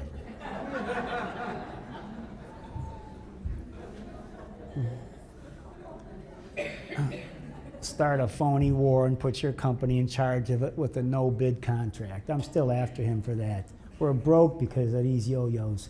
And I'm not an Obama fan. Every time I pick on Cheney, somebody comes in and says, I didn't know you were a Democrat.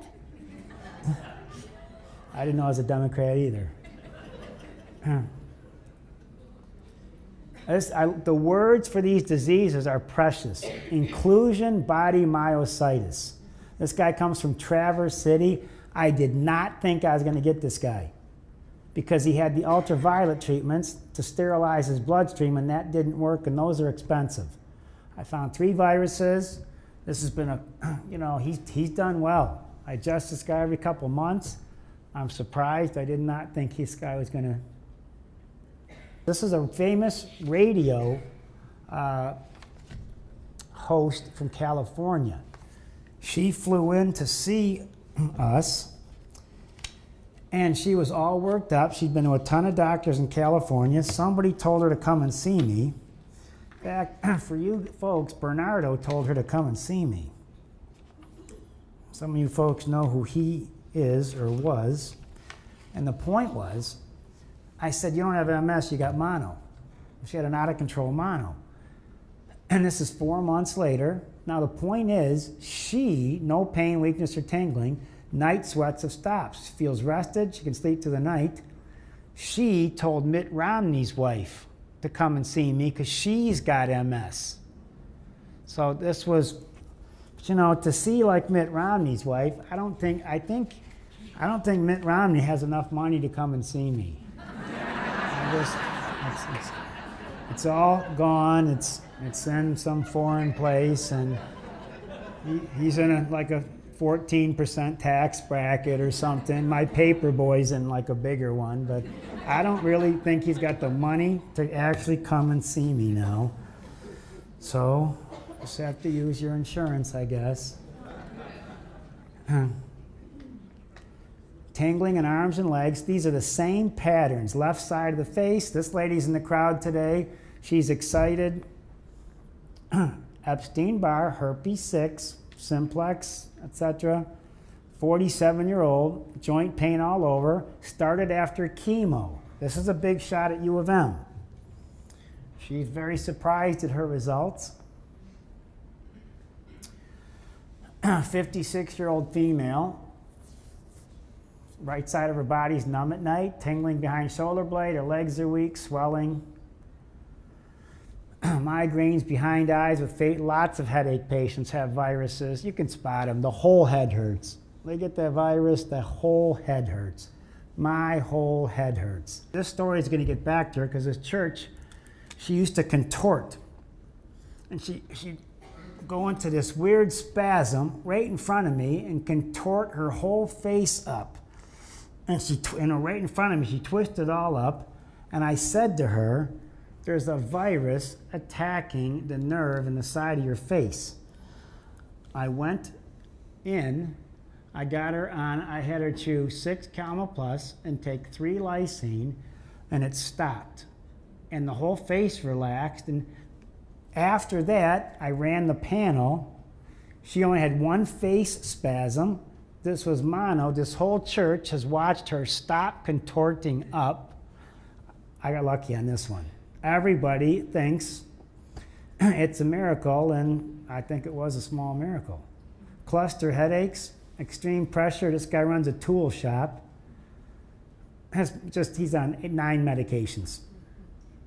Very nice guy, easy to get along with. Numbness, tingling. Now see, here's a lady with headaches, body fatigue, numbness and tingling, gets her yearly flu shots. So this is headaches, fatigue, can't get out of bed, body aches, numbness. So what do they put her on? Prozac, Klonopin, and Excedrin. These people don't have a chance.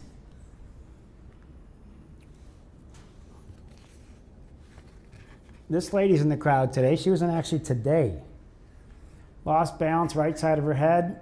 Dr. Wisely said, we think there's a virus and some nerve damage in your ear. It's actually in her brain. But Parvo, Epstein-Barr, herpes 6. She was in I think this week. She can't believe it. Her balance is back. The head pressure's gone.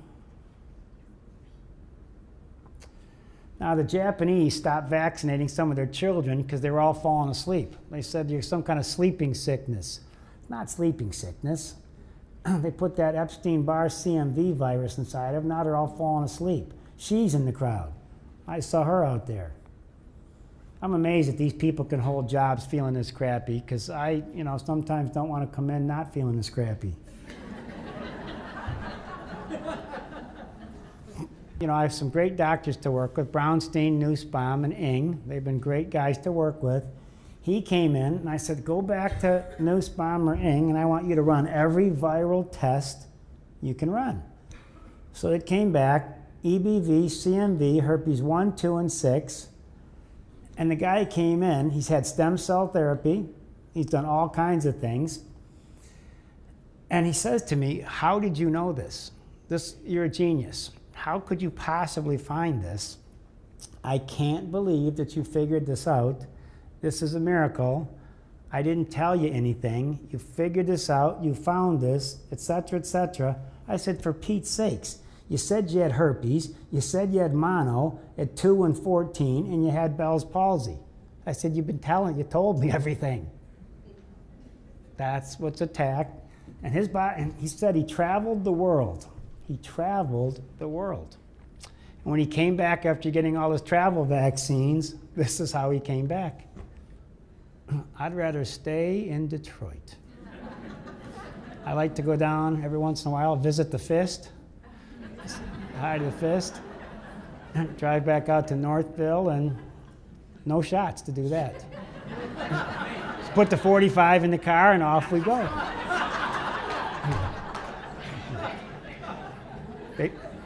I do have a 45 in the car. This poor gal breaks my heart. She's a teacher. She's sliding down the rabbit hole. Legs on fire. She was on crutches. Now she's in a wheelchair. I'm absolutely losing. I'm trying to get her to get on disability.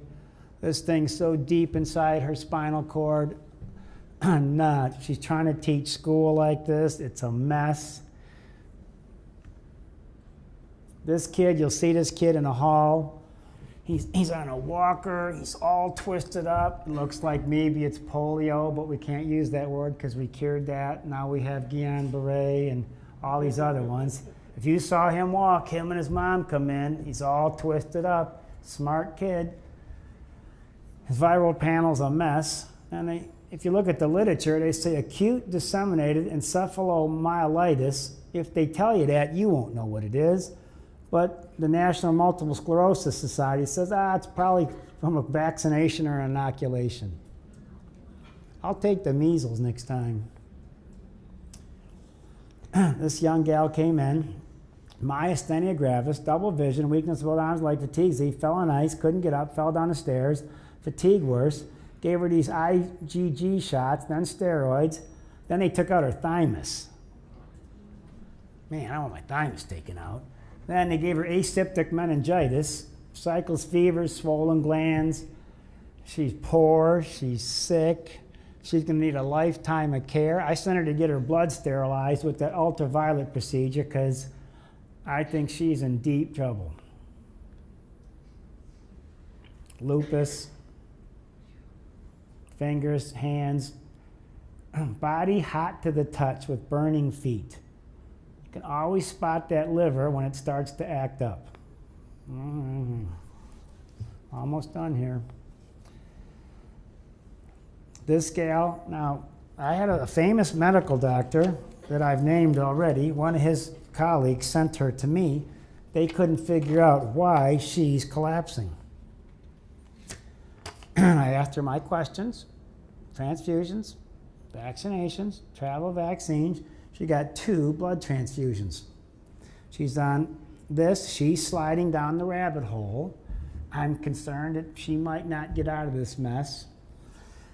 As you go backwards, I sent her to try to get her blood sterilized with that ultraviolet procedure.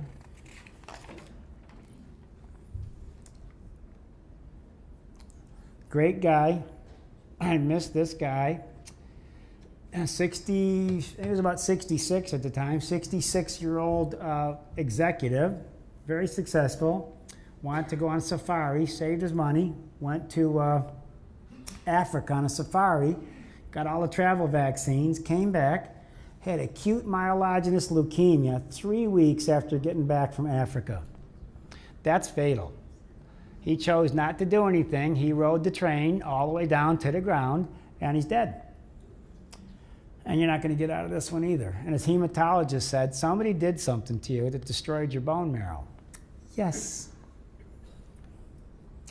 These foods aggravate viruses. Try to get the antiviral diet to the patients. These really irritate viruses. Sunflower seeds. Have a mono patient, wake up and have a bowl of oatmeal. Eat some corn. All this stuff is going to get you.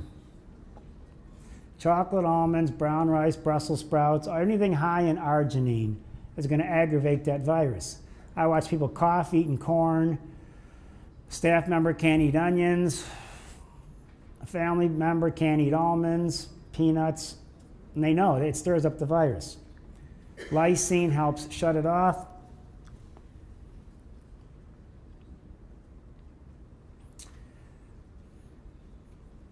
You got to take your lysine in the morning, your calcium at night, calcium herpes in the gut.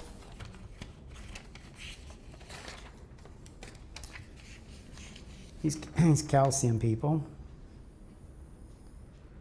Now, for the doctors in the crowd, this is not I didn't put the pills on the cases because it's not a one-size-fits-all. You have to know how to test some way. Versandol, Good Heart, Van Rump. There's some muscle testing. There's some dowsing. You better be a professional tester because those people took between probably 3 and 6 or 7 things to kill that virus on the ones. I asked my staff members I asked my back staff members, how well are we doing with these viruses? How are we doing with these autoimmune cases? And Kelly and Amy said, we're getting 80% of them. They said we're getting 80%. Now all these crippled up people that are, in wheelchairs and have really messed up, there's only so much you're gonna get back. I mean, there's a limitation to this matter, and I hate to say that, it's just the way it is. Not to give people artificial hope like that kid on that walker. He's got some atrophy. But this combination, learning to use this combination, you start to see patterns. What viruses respond to what things, et cetera, et cetera.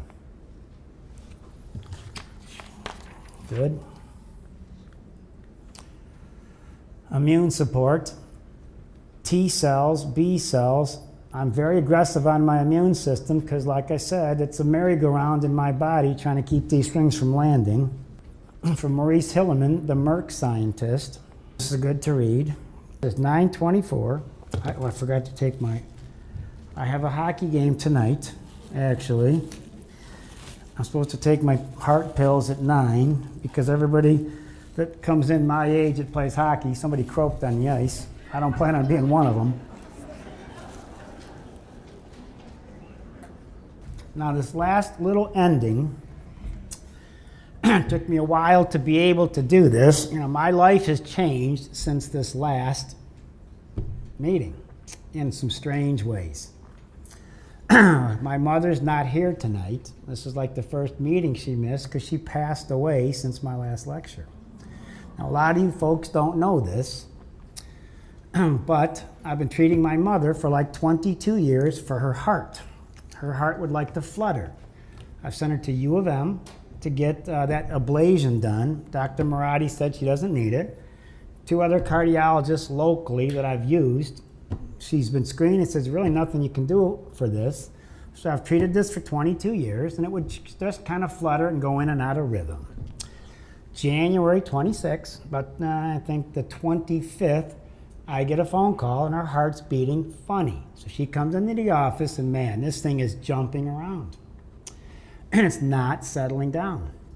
So hoping it would jump back in rhythm, Wednesday, I get home from hockey at about midnight and my wife says, call your dad. So I call him, Randy, I don't feel good.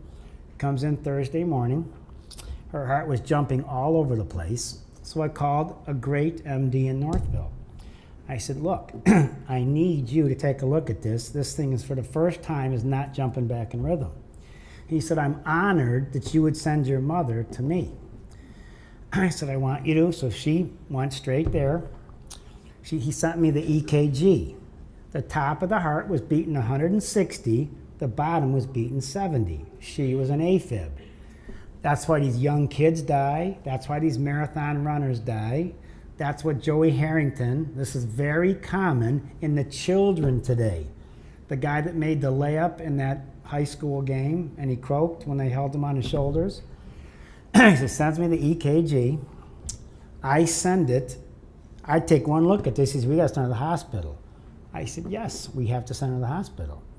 So I said, see, send her where you think it would be best. And he sent her to a hospital in Livonia. After work on Thursday, as soon as I got off work, I went to the hospital. My wife, my son, my dad are at the hospital. So I walk in, feel her pulse, it's beating perfectly. Your heart's beating perfectly. I said, let's get you out of here. So the emergency room doctor comes in. I said, her heart's beating perfectly. He said, I know, I cardioverted it. I looked at my parents, I said, you didn't tell me this. He said they didn't know. I put her to sleep quickly.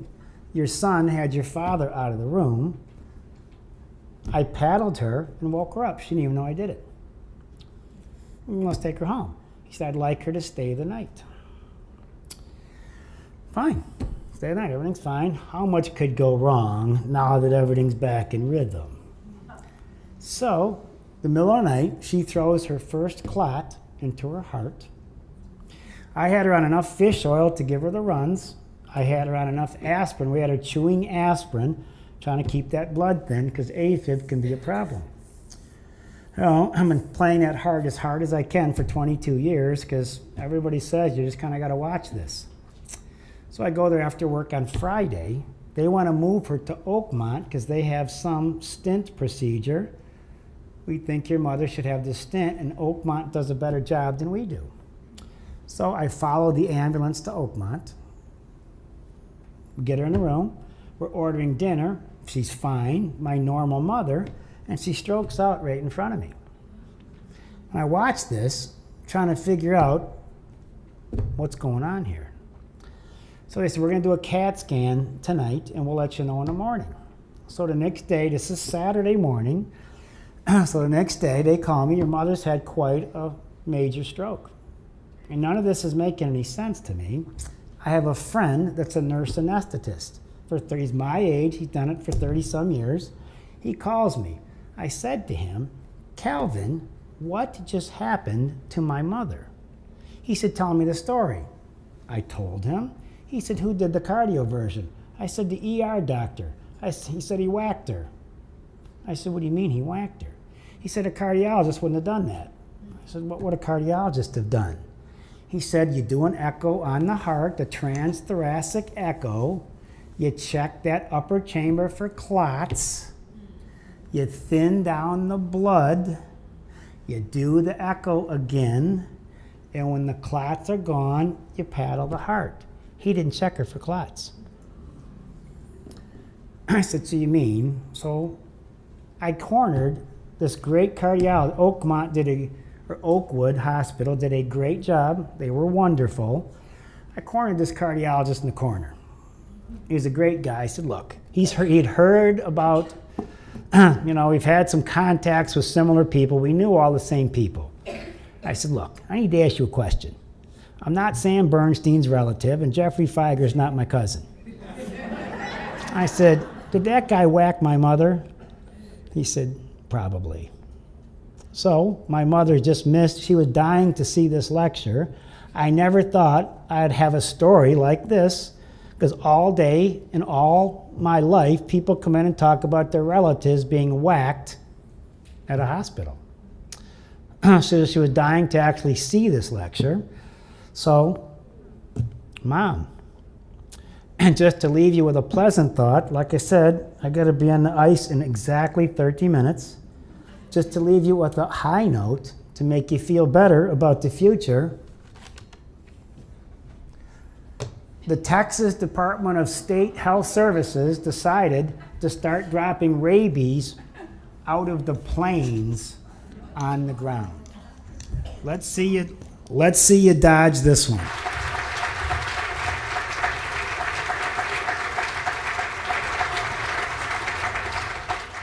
I managed to catch up to Dr. Gallo at the 11th International Conference on AIDS in Vancouver in 1997. I asked him if he was concerned that some of his experiments might have given rise to the AIDS virus, or AIDS virus relatives, that might have contaminated monkeys and chimpanzees shipped by Lytton to the Merck's vaccine division in New York for the production of the earliest hepatitis B vaccines. Here is the exchange Dr. Gallo eventually apologized to me for. He was obviously aggravated. Do you have any concern that your early experiments in taking simian virus 40 in the presence of simian foamy retroviruses and recombining them with cat leukemia and chicken leukemia sarcoma viruses might have given rise to HIV or its relatives following their culture in human tissues, and that these mutants could have contaminated some live viral vaccines produced in contaminated monkeys and chimps supplied to vaccine manufacturers through your affiliates at Lytton Bionetics? Quite frankly, I don't know what the hell you're talking about.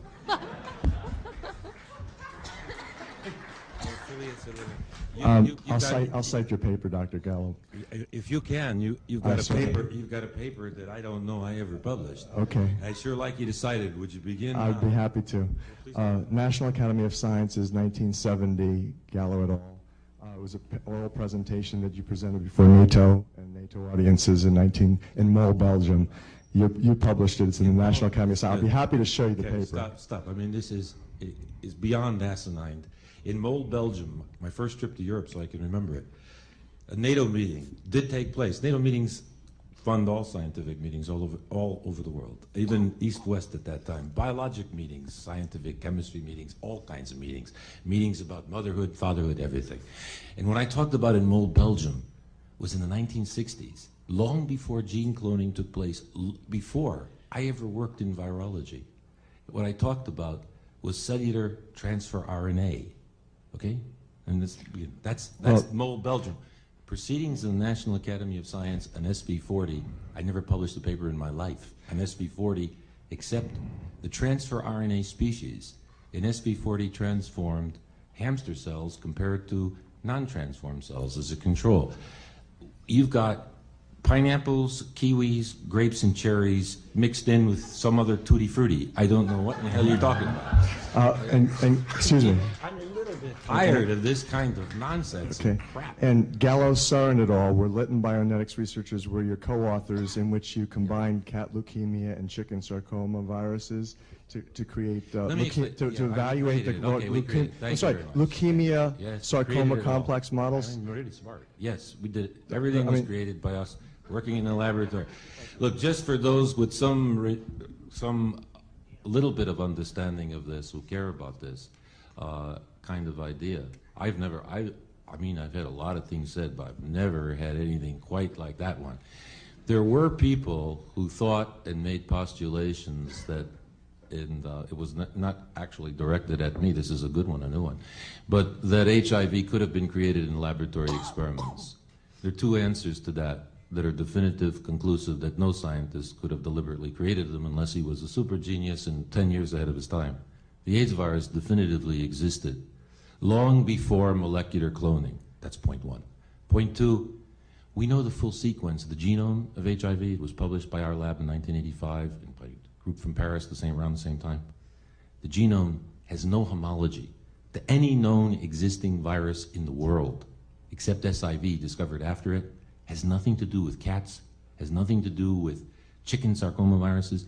SV40 is a DNA virus that comes from little animals that can transform cells in culture, has no sequences in HIV. Further, we never worked with SV40 with those viruses together, and if we did, the whole thing would be irrelevant. And I think you need to begin with Biology 101 high school, okay? These documents, including the U.S. government contracts, best explain how AIDS emerged on two far-removed continents in black Africans and gay New Yorkers by 1978. These were precisely the populations that received the first hepatitis B vaccines produced in Lytton's chimpanzees just 4 years earlier. By the way, the man sitting to Dr. Robert Gallo's right is Dr. Jonathan Mann. At the time, Dr. Mann was the AIDS czar for the World Health Organization.